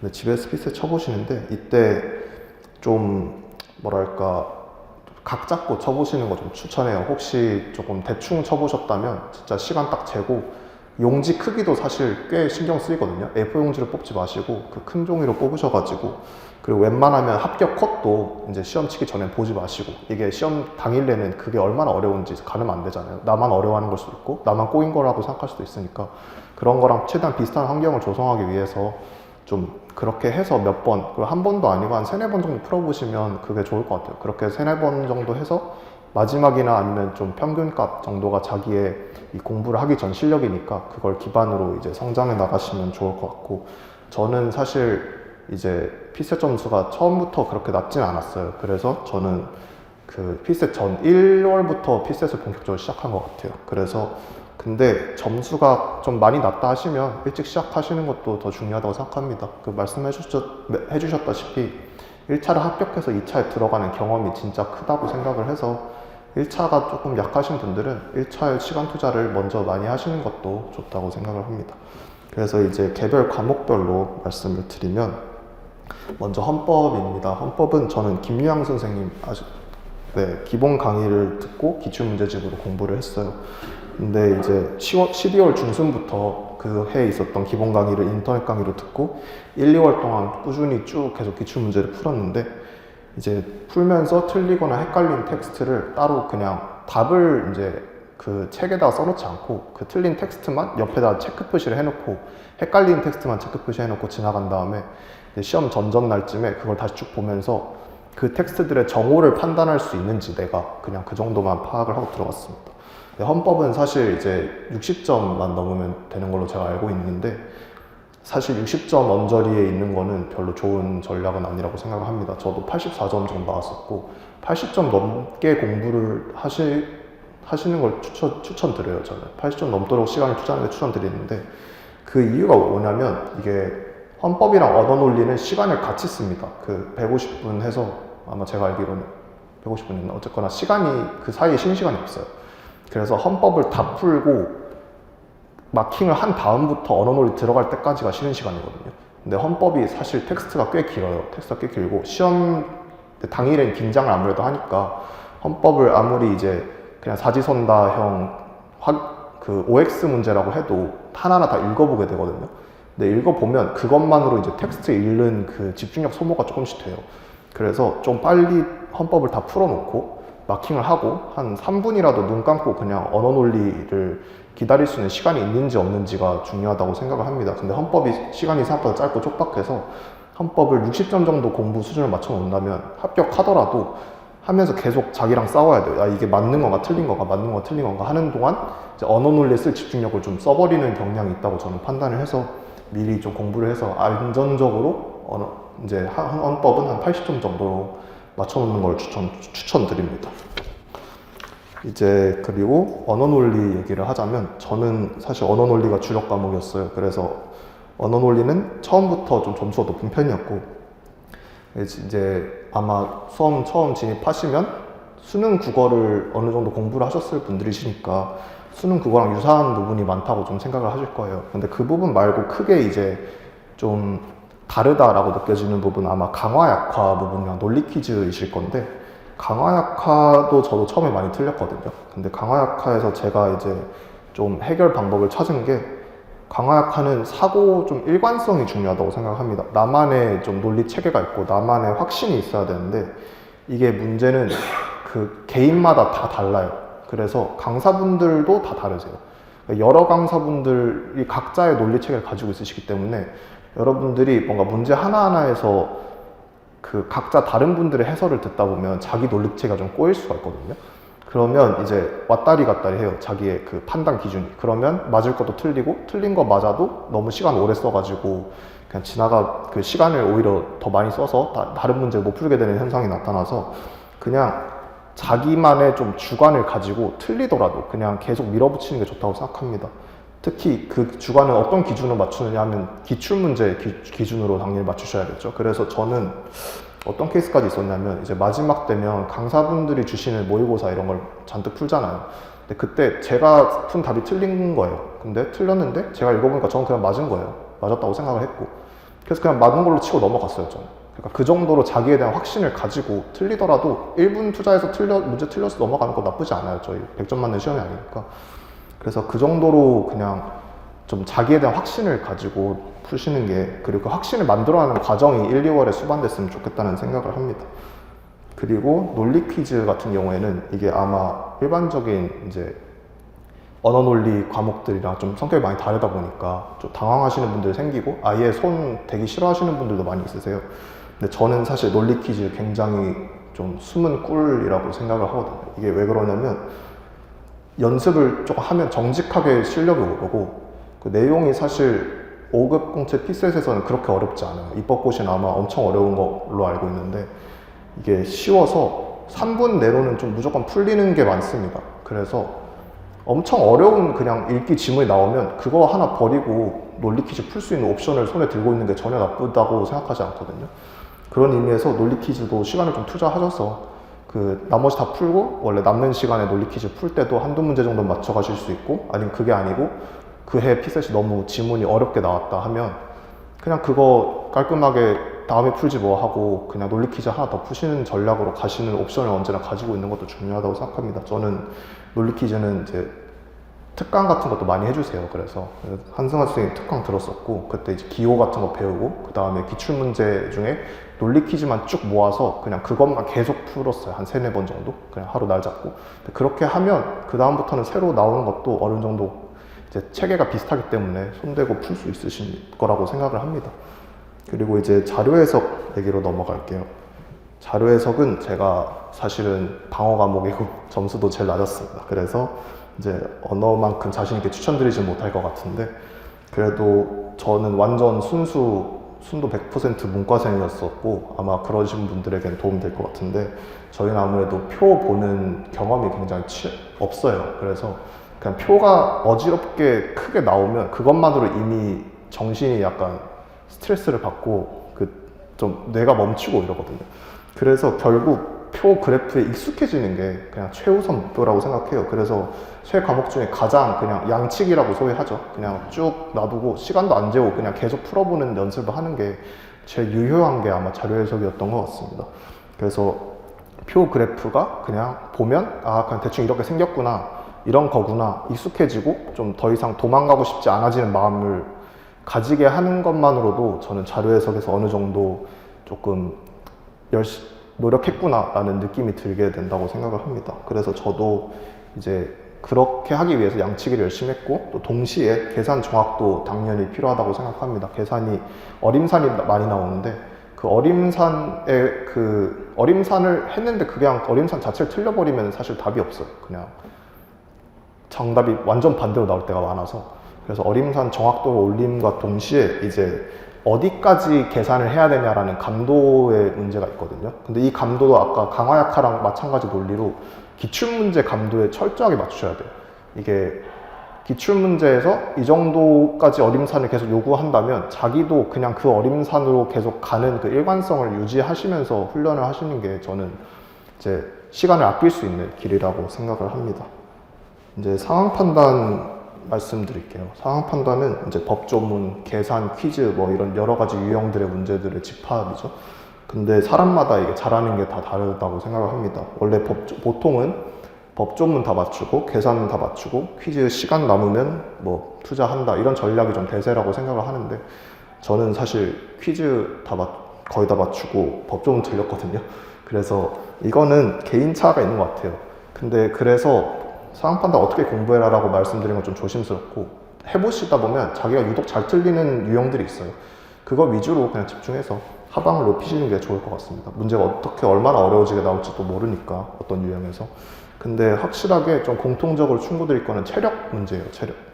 이게 긴장 원래 많이 하시는 분들은 당연하고, 저도 제가 긴장을 안 한다고 생각했는데 첫 번째도 그렇고 1차 시험은 2차보다 훨씬 많이 떨립니다. 이게 1차 시험은 워낙 순간 집중력을 요하기도 하고 당일의 컨디션이 중요하기도 하고 해서 그 컨디션을 신경 쓰나 긴장을 더 하게 돼요. 그래서 저는 2차 때 사실 크게 안 떨었거든요. 근데 1차 때는 언어 논리 답안지 받기 전에 심장이 너무 떨려서 심장 소리가 좀 귀로 들리더라고요. 그 정도가 돼요. 그래서 이렇게 긴장하면 보통 체력 소모가 훨씬 심해져요. 근데 보통 집에서나 이제 학원에서 루틴을 잡고 훈련하실 때 그 시험 시간대로 푸시는 분들이 많잖아요. 근데 시험 시간대로 푸실 때 마지막에 상황 판단을 접할 때 상황이랑 실전에서 마지막 상황 판단 답안지를 받았을 때 컨디션이 차이가 크게 날 거예요. 훨씬 더 체력 떨어져 있고 훨씬 더 집중력 떨어져 있을 거고. 저도 그래서 상황 판단에서 뭐 틀렸냐면 저 갑의 뭐 죽은 날짜 구하랬는데 제가 그걸 을로 읽고 그냥 을 구해서 틀렸거든요. 지문조차 좀 선지도 아니고 그냥 그 지시문조차 잘 못 읽게 되는 거죠. 그러니까 이게 훈련을 하실 때 그거 항상 감안하셔서 예를 들어서 언어 자료 푼 다음에 상황을 2번 그냥 연속으로 풀어본다던가, 그래서 2번째 상황을 내 점수라고 생각한다던가, 아니면 그 사이사이에 있는 쉬는 시간을 그냥 좁혀가지고 조금 자신의 체력을 좀 더 가혹하게 테스트를 하는 게 좋을 것 같습니다. 그렇게 나온 그 체력 좀 많이 부족한 상태에서의 상황 판단 능력이 실전에서 상황 판단 능력이라고 저는 생각을 합니다. 그래서 이제 이걸로 1차는 마무리를 하겠습니다. 이제 2차 과목을 말씀드릴 건데, 공통적으로 말씀드릴 거는 이제 2차 과목 아까 말씀드렸듯이 저희가 주로 공부하는 과목들이죠.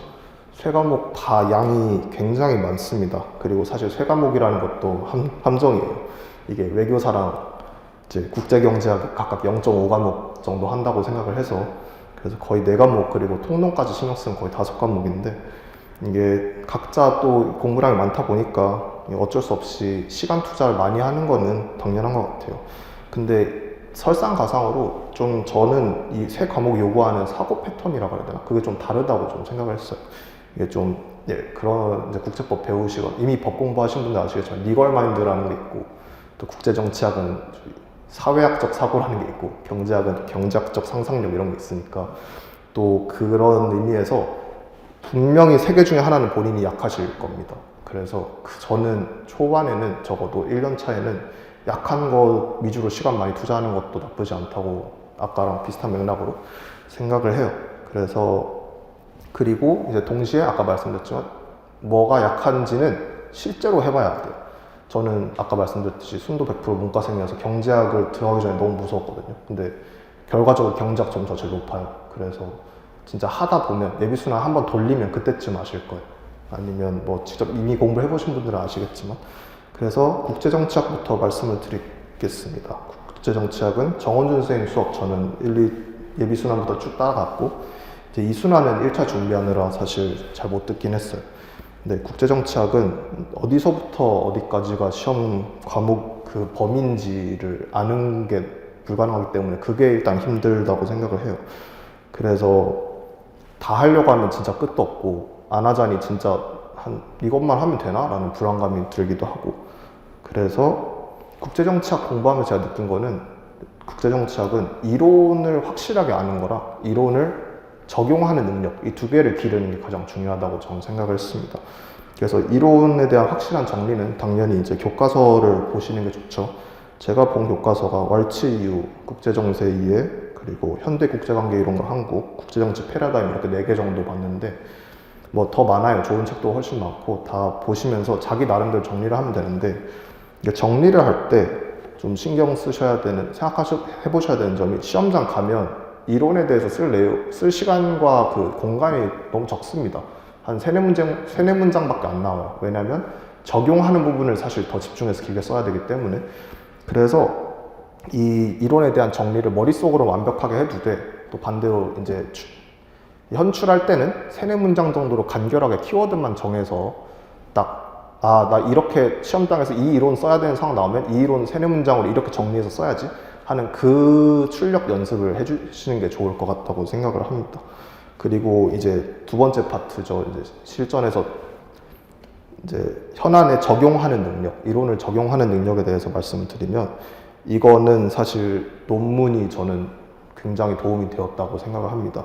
아마 정원준 선생님도 논문집 이런 거 위주로 나눠주실 텐데, 교수님들이 이제 논문을 쓰시는 주로 내용이 그런 게 많으세요. 애초에 이론을 하나 설명을 해주시고 그 이론을 지금 본인이 연구하시는 내용에 현안에 적용하셔서 결론을 내시는 거. 근데 그게 저희 답안지랑 형태가 유사하거든요.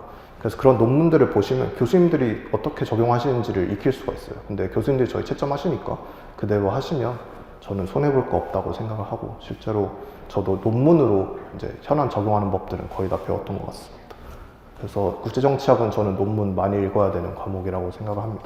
그리고 그 외교안보연구소라고 있어요. 거기 가면 아이펜스 퍼스펙티브라고 그 거의 매달 무료로 저희에게 제공해주는 아주 좋은 자료가 있는데, 그런 거 읽어보시면 그 교수님들이 어떻게 현안 바라보고 계시는지, 현안에 뭐 이론 어떻게 적용하시는지 이런 거 다 잘 나와 있고, 당연히 논문집도 논문집이고 하니까 그런 거 많이 읽으면 도움 될 거라고 저는 생각을 합니다. 그리고 외교사는 이제 저도 외교사를 공부할 시간이 그렇게 많지는 않았는데, 그 외교사는 연도 이런 거 외우는 것도 중요한데 결정적으로 좀 스토리라인을 만들어서 따라가는 게 중요하다고 저는 생각을 해요. 이게 연도에 사실 연도 외우는 목적이 연도 쓰는 것도 물론 좋지만 선후관계에 혼동하지 않는 게 주목적이라고 생각을 하거든요. 이게 일어나서 저게 일어나서 그렇게 해서 이게 이렇게 바뀌어서 이렇게 됐습니다 라는 그 일련의 인과관계, 그리고 인과관계를 말하면 조심스럽게 하는데 일련의 선후관계와 그거에 따른 스토리라인, 그리고 그 스토리라인이 가지고 있는 함의, 이거를 써내는 게 좀 중요하다고 생각을 해요. 특히 제가 봤던 시험에서는 심지어 이런 역사적 사건을 그냥 이론 적용해봐라 라는 시험으로 나왔거든요. 그러니까 이런 스토리라인과 함의를 이해하고 있는 것과 그냥 단순히 이 해에 뭐가 일어났고 이 해에 뭐가 일어났고를 아는 것보다 훨씬 더 집중해야 될 부분이라고 저는 생각을 합니다. 그리고 교과서는 세계외교사랑 국제관계사 두 개가 굉장히 유명하고 저도 이 둘 위주로 공부를 했기 때문에 이미 다들 아실 거라고 생각합니다. 국제법 얘기해 볼게요. 이제 국제법은 저는 안진우 선생님 수업 예비순환부터 그냥 3순환까지 쭉 따라갔고, 제가 제일 시간 많이 투자한 과목이지만 또 제일 점수가 낮은 과목이라고 말씀드리고 싶습니다. 저 아까 말씀드렸듯이 저에게 부족한 거는 리걸 마인드였던 것 같아요. 그런데 이제 국제정치학이랑은 반대로 범위는 아마 확실히 정해져 있다고 생각을 해요. 좀 요것까지만 하면 됨이라고 생각하는데 그게 사람이 해낼 수 없는 범위라고 생각을 해서 그냥 이거 언제 다 하지라는 생각으로 계속 하고 있는 과목이라고 생각합니다. 이제 교과서는 국제법론이랑 신국제법 강의 쓰실 건데 아마 둘 중에 둘만 합해도 3,000쪽 넘을 거예요. 그래서 그거 보시는 데만 시간 거의 다 쓰실 것 같고, 그리고 저는 국제법론은 정독하고 신국제법 강의는 발췌독했는데, 신국제법 강의를 정독하고 국제법론을 발췌독하는 분들도 계시고, 이거는 각자 취향에 따라서 나뉘는 것 같아요. 그리고 이제 안진우 선생님 강의안 주신 걸로 공부를 했고, 근데 사실 국제법에서 제일 중요한 거는 조문이라고 생각합니다. 조문, 요건 이런 거 암기하지 않으면 그냥 시험지에서 시험 딱 나왔는데 아무것도 쓸 게 없을 거예요. 그러니까 국제정치학은 최소한 소위 그 비비기라고 하죠. 그냥 어떻게든 내 생각을 써내기라도 하지. 이거는 딱 그 요건이랑 조문 안 나오면 사건에 적용할 내용이 떠오르지 않으니까 진짜 아무것도 못 하거든요. 그래서 최우선으로 해야 될 건 계속 조문 암기고, 그리고 마지막에 6월, 5월 3순환 시즌에 계속 하고 있는 것도 아마 조문 암기일 거예요. 그래서 조문 암기하고 그 조문 안에 들어있는 요건들 다 기억하고 이런 것들이 가장 중요하다고 생각하고, 그리고 그걸 또 적용하는 방법이죠. 그 답안지 목차 짜고 목차대로 적용하고 하는 법들은 이제 수업에서 저는 많이 배워서 그대로 따라 했습니다. 그래서 수업에서 이제 배우는 목차 같은 거를 제가 암기한 조문과 요건을 바탕으로 하나하나 적용해 가면서 이제 시험지 써내면 사실 시험지를 써내는 데는 별로 문제가 없으실 거예요. 그냥 시험 당일보다 시험 당일 전까지 자기가 얼마나 열심히 준비했냐가 너무나도 중요한 과목이라고 생각을 해서, 그래서 뭐 저도 사실 잘하지 못해서 뭔가 자신 있게 공부법을 알려드리긴 힘든데, 그래도 암기는 저는 3, 4월, 이제 3, 4월은 아니죠. 예비순환 만약에 들어가신다면 국제법 예비순환부터 준비하시는 게 좋을 것 같다고 생각합니다. 암기가 생각보다 그 규모의 경제라서 그 가속이 돼요. 저는 아마 제 기억상으로 처음 예비순환 들어가서 그 외교협약 외우는데 거의 한 달 꼬박 썼거든요. 근데 마지막 그 1년 지나고 딱 마지막 6월에는 외교협약 외우는데 6시간 걸렸어요. 그러니까 계속 외우다 보면 조문을 외우는 능력 자체가 올라가요, 그냥. 그래서 처음부터 나중에 어차피 다 외워야 되니까 하면서 밀어두지 마시고 외우고 까먹고 하는 과정을 지나가면 분명히 그냥 외우는 능력 자체가 올라간다고 생각하기 때문에 처음부터 공부하면서 암기도 항상 병행해서 하시는 거를 저는 추천드립니다. 이제 경제학 얘기를 해보자면 저는 경제학 이번 시험에서 점수가 제일 높았습니다. 근데 아마 문제가 좀 초시생 친화적으로 나온 게 저는 큰 것 같아서 어느 정도 운이라고 생각을 하고, 경제는 그냥 황주은 선생님 수업 따라가고, 사실 전 교과서도 안 읽었습니다. 시간이 없더라고요. 그냥 수업에서 선생님이 하라고 하시는 거 다 하고, 저는 사실 하라고 하시는 걸 다 못했어요. 양이 워낙 많다 보니까. 근데 이제 좀 짧게나마 충고드리고 싶은 거는, 이게 어느 정도 수준부터는 답안지 아예 안 펴고 문제 처음부터 끝까지 풀어보는 연습을 하는 게 정말 중요하다고 생각을 해요. 이게 내주신 양이 많다 보니까 이거 다 하려면 생각할 시간 부족한데 라고 생각하실 수 있는데, 저는 다 못 풀어도 그냥 한 문제 붙잡고 오래 있었어요. 그렇게 해서 한번 그 문제를 스트레스 받아가면서 이거 뭐지? 저지? 하면서 온갖 방법을 다 건드려 보고, 그러다가 마침내 답안을 찾으면 무조건 끝까지 기억에 남고, 못 찾고 마지막 진짜 최후의 순간에 답안지 확인해도 분해서라도 기억하게 되거든요. 저는 이게 저는 아예 경제학 완전 노베이스였다가 이제 시작한 거라서 저의 좀 경제학 성장이 좀 빠른 편이었어요. 근데 제 빠른 경제학 성장에는 아마 이게 좀 도움이 되지 않았나 싶습니다. 이게 좀 괴로워하고 스트레스 받고 좀 흰머리 나고 하는 것들이 기억을 더 잘 나게 하는 방법인 것 같아요. 그래서 저 사실 이제 공부하다가 국제경제학 됐을 거예요. 하나 있거든요. 립진스키 정리라고. 근데 그게 너무 모르겠는 거예요. 그래서 그걸로 거의 7시간 동안 막 머리 쥐어 뜯으면서 했어요. 증명하는 거, 외우는 거. 근데 시험 치고 나서 한 2-3달 동안 단어 다 까먹었는데 그것만 기억나더라고요. 그래서 이게 스트레스 받고 괴로워하는 과정이 좀 힘들겠지만, 어떻게 보면 그거를 가장 확실하게 기억할 수 있는 방법이라는 거를 조금 알고 전략적으로 이용해 주시면 전 좋을 것 같다는 생각을 합니다. 그래서 평상시 문제 풀 때 이제 최대한 답안지 절 보고 최대한 좀 힘들고 불편한 길을 걸으시는 게 도움이 될 것 같아요. 저는 이제 답안지 작성 연습을 국제정치학이랑 국제법은 굉장히 많이 하거든요. 근데 경제학은 사실 좀 덜 했어요. 아무래도 시간 투자를 문제 푸는데 많이 하고, 답안지를 목차 짜서 써내는 연습을 안 한 게, 경제학은 다 풀리면 목차는 거의 자동으로 나온다고 생각을 합니다.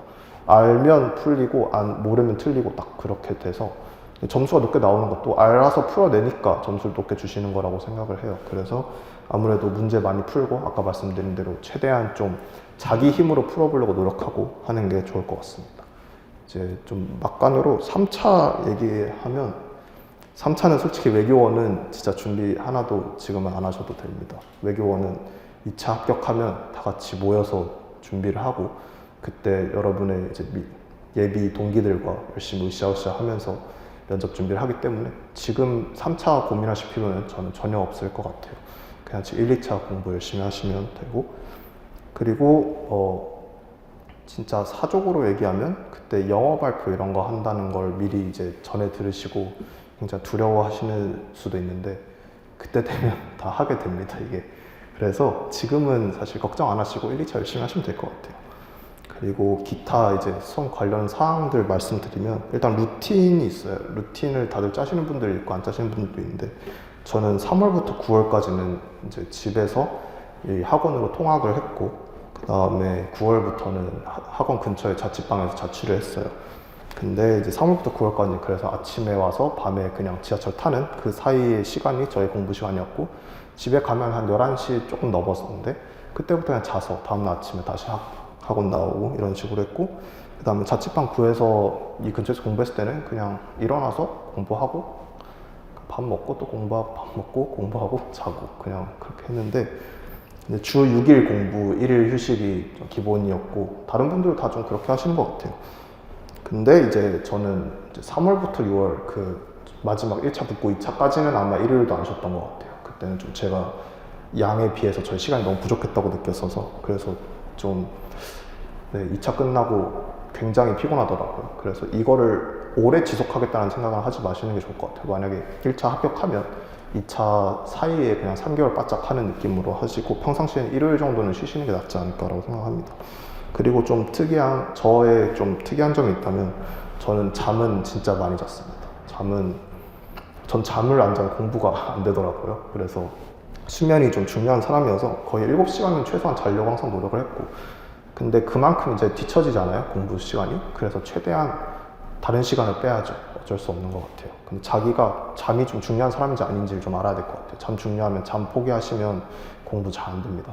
제가 잠 줄이고 하다가 탈나가지고 그러시지 않는 걸 추천드리고, 그리고 이제 아마 뭐 특이 사항 같은 건 없는데 공부 쭉 하시다 보면 조금 처음에 각오나 결의로 들고 오시는 것들이 좀 있으실 거예요. 술 좋아하시는 분들은 난 술 절대 안 마실 거다, 뭐 게임 좋아하시는 분들은 나 게임 절대 안 하실 거다 하시는데, 이게 저는 게임을 좋아했거든요. 그래서 처음 들어올 때는 게임 절대 안 할 거다 붙기 전까지는 했는데 한 9월쯤부터 그냥 했어요. 근데 그 이유가 뭐냐면 이게 생각보다 장기전이고 피곤합니다. 스트레스도 많이 쌓여요. 스트레스를 풀 방법을 억지로 제한하지 맞아요. 그냥 공부에 방해가 안 되는 것들을, 방해가 안 된다라는 그 컨트롤 할 수 있다면 저는 그거 다 이용하시는 게 좋다고 생각합니다. 쓸데없는 막 이렇게 너무 강력한 제약을 자기한테 걸면 그것도 스트레스여서 아무래도 수업으로도 스트레스 힘든데 그런 것까지 계속 받아가시면서 할 필요 없고, 그리고 뭐 일요일에 친구 만나시는 거 이런 것도 저는 어느 정도 하는 것도 괜찮다고 생각을 하고, 근데 제가 한 가지 안 한 게 있다면 유튜브, 인스타는 다 지웠습니다. 이거는 시간을 생각보다 많이 뺐고, 그리고 쉬는 게 아니더라고요. 특히 쇼폼 같은 거는 진짜 보고 나면 공부 의욕이 완전 사라지거든요. 그래서 약간 주의하시는 게 좋을 것 같다고 저는 생각을 합니다. 그리고 이제 쉴 때는 아까 말씀대로 그냥 자유롭게 쉬었어요. 그러니까 밥도 먹고 누워도 있고 게임하고 싶을 땐 게임도 하고. 그리고 이제 멘탈 관리 측면 좀 말씀드리면, 이제 수업 중에 일일비 하지 말라라는 조언이 있습니다. 근데 저는 일일비 많이 했어요. 근데 중요한 거는 일일비를 안 하는 게 아니라 그냥 아까도 말씀드린 것과 일맥상통한데 자기 공부에 도움이 되면 뭐든 해도 된다고 생각해요. 아까 말씀드렸듯이 모든 일상이 공부에 맞춰지라라는 말씀해 주셨잖아요. 근데 그게 맞아요. 저는 일일비를 어떻게 했냐면 모의고사 보면 모의고사 점수 낮으면 화나서 공부했고요. 모의고사 잘 나오면 신나서 공부했어요. 그냥 이게 그 감정을 오히려 자기랑 다르게 살려고 무리하다가 그것 때문에 또 스트레스 받고 신경 쓰여서 공부 안 하게 되는 경우가 있으니까, 내가 원래 어떤 사람인지 아까도 말씀드렸지만 잘 파악을 해보시고 최대한 그것들을 공부에 유리한 방향으로 이용할 수 있는 게 좋다고 생각합니다. 저는 이제 같이 공부했던 친구랑 답안 점수 경쟁하면서 지면 약간 빡치니까 화나서 공부 더 하고 그 주제 더 열심히 공부하고, 이기면 다음에도 안 지어야 되니까 또 그 주제 더 공부 열심히 하고, 약간 이런 식으로 활용 많이 했던 것 같아요. 그래서 뭐 모의고사 열심히 치시고 모의고사 점수 가지고 좀 스트레스 받아가면서 공부하는 것도 나쁘지 않고 그렇습니다. 근데 이게 그리고 아마 초시생이실 수도 있고 아니실 수도 있지만, 그리고 이 얘기가 좀 초시생만 가능한 얘기라고도 생각하지만 좀 즐기면서 공부하는 게 낫지 않나라고 생각합니다. 이게 굉장히 이상한 소리긴 한데 어차피 수험이 굉장히 괴롭기 때문에 내용이라도 재밌게 그냥 공부하시는 게 좋을 것 같아요. 저는 이제 내용은 좀 재밌었거든요, 사실. 그냥 공부하는 과정이 힘든 거지. 근데 이게 재미있자고 생각하면 좀 재밌어져요. 그래서 와, 이건 뭘까 저건 뭘까 하면서 그냥 호기심을 억지로라도 가지고 공부를 하시는 게, 아, 나 이거 그냥 붙어야 돼 라고 공부하시는 것보다. 그리고 이제 솔직히 말씀드리면 이 시험이 끝이 아닙니다. 이 시험 붙으시면 외교원 가셔야 되고, 외교원 가시면 1년 공부하시고 또 외교부 가셔서 일하셔야 되는데 지금 공부한 내용 많이 쓸 거예요. 그래서 어차피 이 시험 되는 이유가 뭐 그냥 시험 붙으려고 하는 게 아니라 외교관 되고 싶어서 하시는 거라면 앞으로도 이 과목들은 꽤 저희 인생에서 중요한 과목이 될 수 있다고 생각하니까 지금부터라도 좀 호기심을 가지고 하시면 공부가 좀 그나마 수월하게 될 수 있지 않을까 생각합니다. 근데 뭐 수험 기간이 길어지면 아마 호기심이 떨어지실 것 같긴 한데 그때는 뭐 그때 멘탈로 어떻게 해야겠죠. 그리고 이제 저는 종합반이었어서 종합반 활용법 이제 말씀드리면, 저는 이제 합격자 멘토분 찾아가서 이야기 많이 해보라고 하고 싶어요. 이게 왜냐면 아까 말씀드렸듯이 이게 백인 백색의 공부법이 있다 보니까 제 얘기도 들으셨겠지만 이제 주변에 합격생이 막 10명씩 있는 거 아닌 이상 여러 명의 이야기를 들을 이제 기회가 좀 적거든요. 한 명 한 명의 얘기라도 조금씩 들어보면서 좀 나는 그러면 이 중에서 뭘 택할까라는 거를 고민하는 시간을 가지는 것도 저는 좋다고 생각합니다. 그 옵션이 있어서 나쁠 게 없어요. 그 남들의 경험이라는 옵션이. 그래서 만약에 종합반 하시게 되면 그냥 멘토분한테 언제든 시간 나면 갈 수 있는 걸로 저 알고 있어서 그냥 가서 혹시 운동하셨어요? 뭐 이런 거 물어봤대요. 저도 그런 거 계속 물어봤는데 어떤 분은 하셨고 어떤 분은 안 하셨고 이래서 그냥 저는 안 하기로 했었거든요.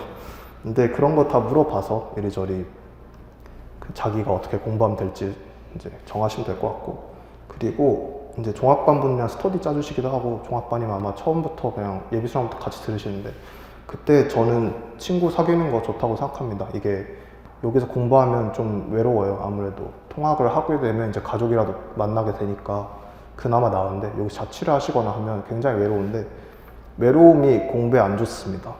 굉장히. 그래서 오히려 외로우면 그거 참다가 갑자기 그냥 친구들 불러 술 마셔버려서 하루 날릴 수도 있고, 이래서 그냥 여기서 같은 걸 공부하면서 같은 목표를 향해 나아가는 친구들이랑 계속 친하게 지내는 것도 나쁘지 않다고 생각해요. 종합반 분들이라면 자연스럽게 그런 분들 만나게 되니까, 스터디에서도. 물론 그분들이랑 손잡고 술 마시러 가면 안 되겠죠? 근데 그래도 이제 공부 빼고도 정보도 서로서로 공유하려는 데 도움이 많이 되고, 특히 여기 정보 좀 중요하다고 생각해요. 어떤 게 뭐 열린다더라, 저런 거 한다더라, 이런 특강 한다더라, 뭐 답안지 특강 한다더라, 이런 거 중요하다고 생각해서 친구는 어느 정도로 만들어 두시는 게 좋고, 그리고 네, 일단은 종합반 활용은 그렇습니다. 같이 뭐 밥도 좀 드시고 그러면서 좀 계속 공부할 수 있는 동력 만들어 나가시는 게 저는 제일 중요하다고 생각을 합니다. 그리고 이거는 이제 사실 말씀드릴 얘기는 다 끝났고, 이건 번외 얘기인데, 여기서 공부하시는 분들이나 이제 학교 고시반에서 공부하시는 분들 계실 거예요. 근데 이게 무서운 게 수험 기간 동안에 자신의 행위, 평판 다 서로 알게 됩니다. 그래서 막 배신을 한다던가, 뭐 이용해 먹는다던가, 화내고 싸운다던가, 이런 거는 처음부터 안 하시는 걸 추천드려요. 최대한 이제 서로 예의를 갖추고 좀 호혜적인 관계로 다들 외교를 준비하시는 분들이니까 좀 착하게 하셔야 이제 나중에 외교원 붙어서 가셔도 서로 다 같이 친하게 지낼 수가 있고 그럴 수 있어서, 평판이 지금부터 시작된다는 거 생각하시면 좋겠고, 만약에 공부하시면 뭐 밝고 활기차게까지는 아니더라도 적어도 남한테 피해주지 않으면서 공부하는 게 좋을 거라고 생각합니다. 네, 제가 해드릴 수 있는 이야기는 이 정도까지인 것 같고, 그리고 아까 말씀드렸듯이 각자 맞는 방법이 있고, 각자 이제 더 좋은 경험과 자기에 맞는 뭐 루틴 이런 게 있을 거니까 제 이야기는 참고만 해주시고 진입하시게 된다면 빠른 시일 내에 좋은 결과 있으시길 바라겠습니다. 감사합니다. 혹시 질문 주실 거 있으시면? 편하게 질문 주세요. 네. 아까 외교 사이트가 뭐라고 하셨죠? 그 외교 안보 연구소라고 구글에 치면 나올 거예요. 네.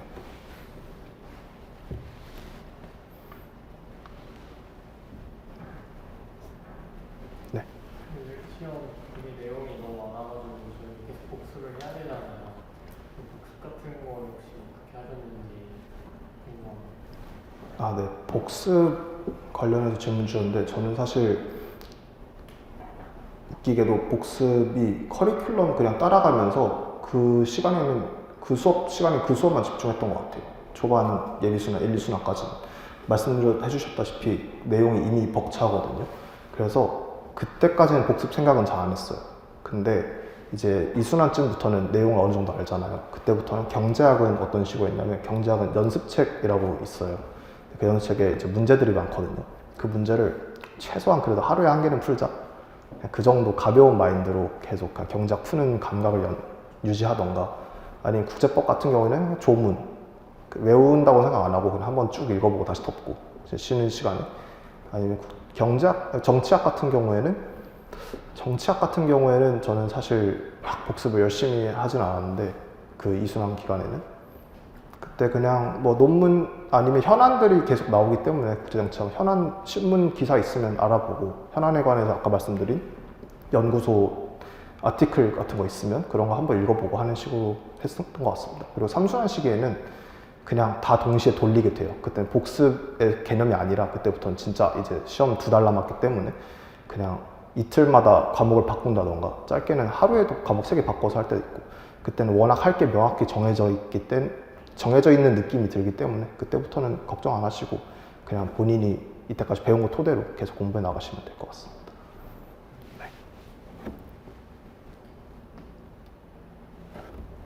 근데 아까 디테일한 시험을 정원 교수님이 들었다고 하셨죠? 네, 맞습니다.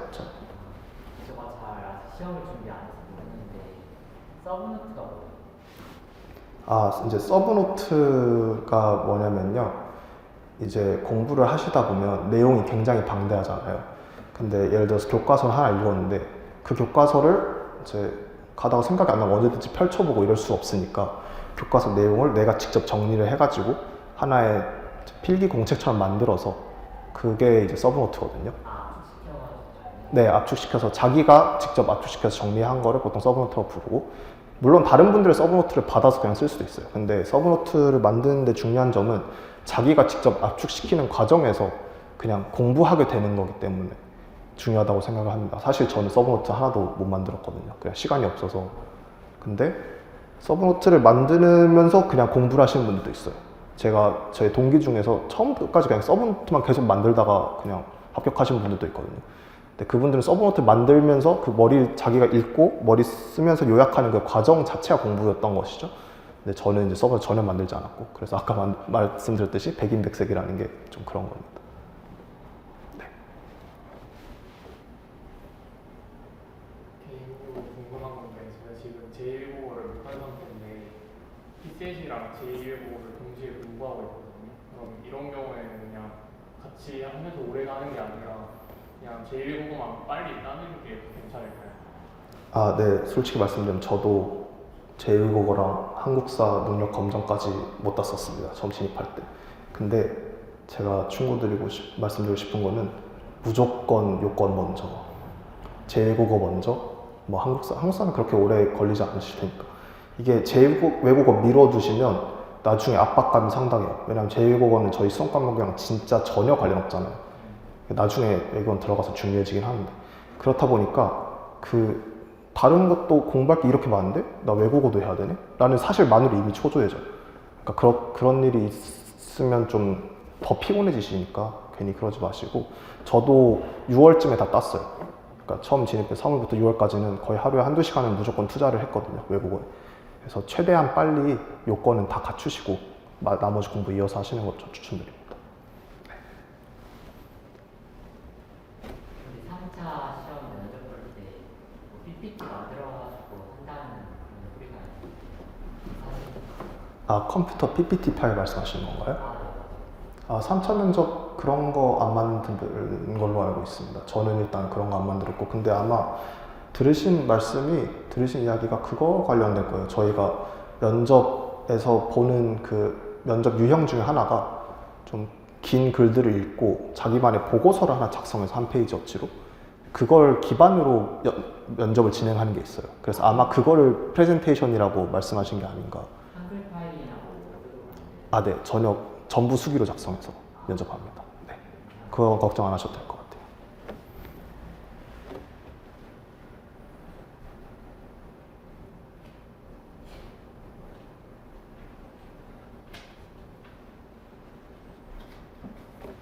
다른 질문 없으실까요? 네. 그럼 감사합니다. 네. 정말 여러분들도 이제 다음 설명회는 좀 힘들 수도 있는데 이 다음 설명회에는 꼭 여러분들도 이 자리에 서가지고 마찬가지로 이제 후배들을 위해서 조언해 줄 수 있는 시간이 됐으면 좋겠습니다. 그러기 위해서는 열심히 진짜 하셔야 돼요. 지금 방금 나오신 분도 이제 1년 반, 3개월이죠. 정말 짧은 기간 동안에 합격하신 분이에요. 그러기 위해서는 정말 열심히 노력했고 그 노력은 자신만 알겠죠. 여러분들도 그렇게 이제 해가지고 단기간에 합격하실 수 있으니까 열심히 하시기 바라겠습니다. 근데 이제 처음에도 말씀드렸다시피 기본적으로 평균 합격 기간은 보통 3년 정도가 걸려요. 그만큼 어려운 시험인데 그렇게 이제 짧게 붙었다는 건 정말 대단한 거니까 여러분들도 이제 그렇게 할 수 있다는 생각을 가지고 열심히 해주시기 바라겠습니다. 처음에도 말씀드렸지만 목표 자체를 3년으로 잡으면 안 돼요. 네, 무조건 내가 내년에 붙는다 라고 목표를 잡고 공부를 하셔야지만 최소한으로 뭐 내년 안 되면 그 후년에도 이제 붙을 수 있는 거니까 절대로 공부 기간을 길게 잡으시면 안 됩니다. 잠깐 이제 또 말씀드리자면은 아까 이제 뭐 피센 얘기도 다시 나오고 했었는데 그리고 2차도 마찬가지고 정말 개인적으로 다 다를 수밖에 없어요. 그러니까 이제 부족한 분들은 이제 상담 통해서 하면은 개별에 맞춰가지고 계획도 잡아주고 할 거니까 상담을 신청하시고 가시면 될 것 같고요. 그리고 이제 외교사 얘기 잠깐 나왔는데 외교사도 지금 아니면 또 못 들어요. 나중에 들으면은 여유가 없기 때문에 듣기가 쉽지 않기 때문에 좀 초반에 여유가 있을 때 들으시는 걸 추천드립니다. 외교사 한번 들으면은 이게 국제법이랑 국제정책 다 쓸 수 있어요. 그러니까 한번 들어놓으시면은 여러 가지 도움이 많이 되실 겁니다. 그리고 체력 관리, 스트레스 관리, 멘탈 관리 이거 전부 다 수험 중에 하나예요. 단순히 공부만 열심히 한다고 해서 할 수 있는 게 아니라 이런 것들이 다 복합적으로 이제 작용이 되는 거기 때문에 이런 것들도 신경을 쓰셔야 됩니다. 네, 긴 시간 동안 이제 정말 너무 고생 많으셨고요. 이제 방금 말씀드린 것처럼 여러분들도 이제 합격자가 돼가지고 이 자리에 서는 순간까지 열심히 하시기 바라겠습니다. 감사합니다.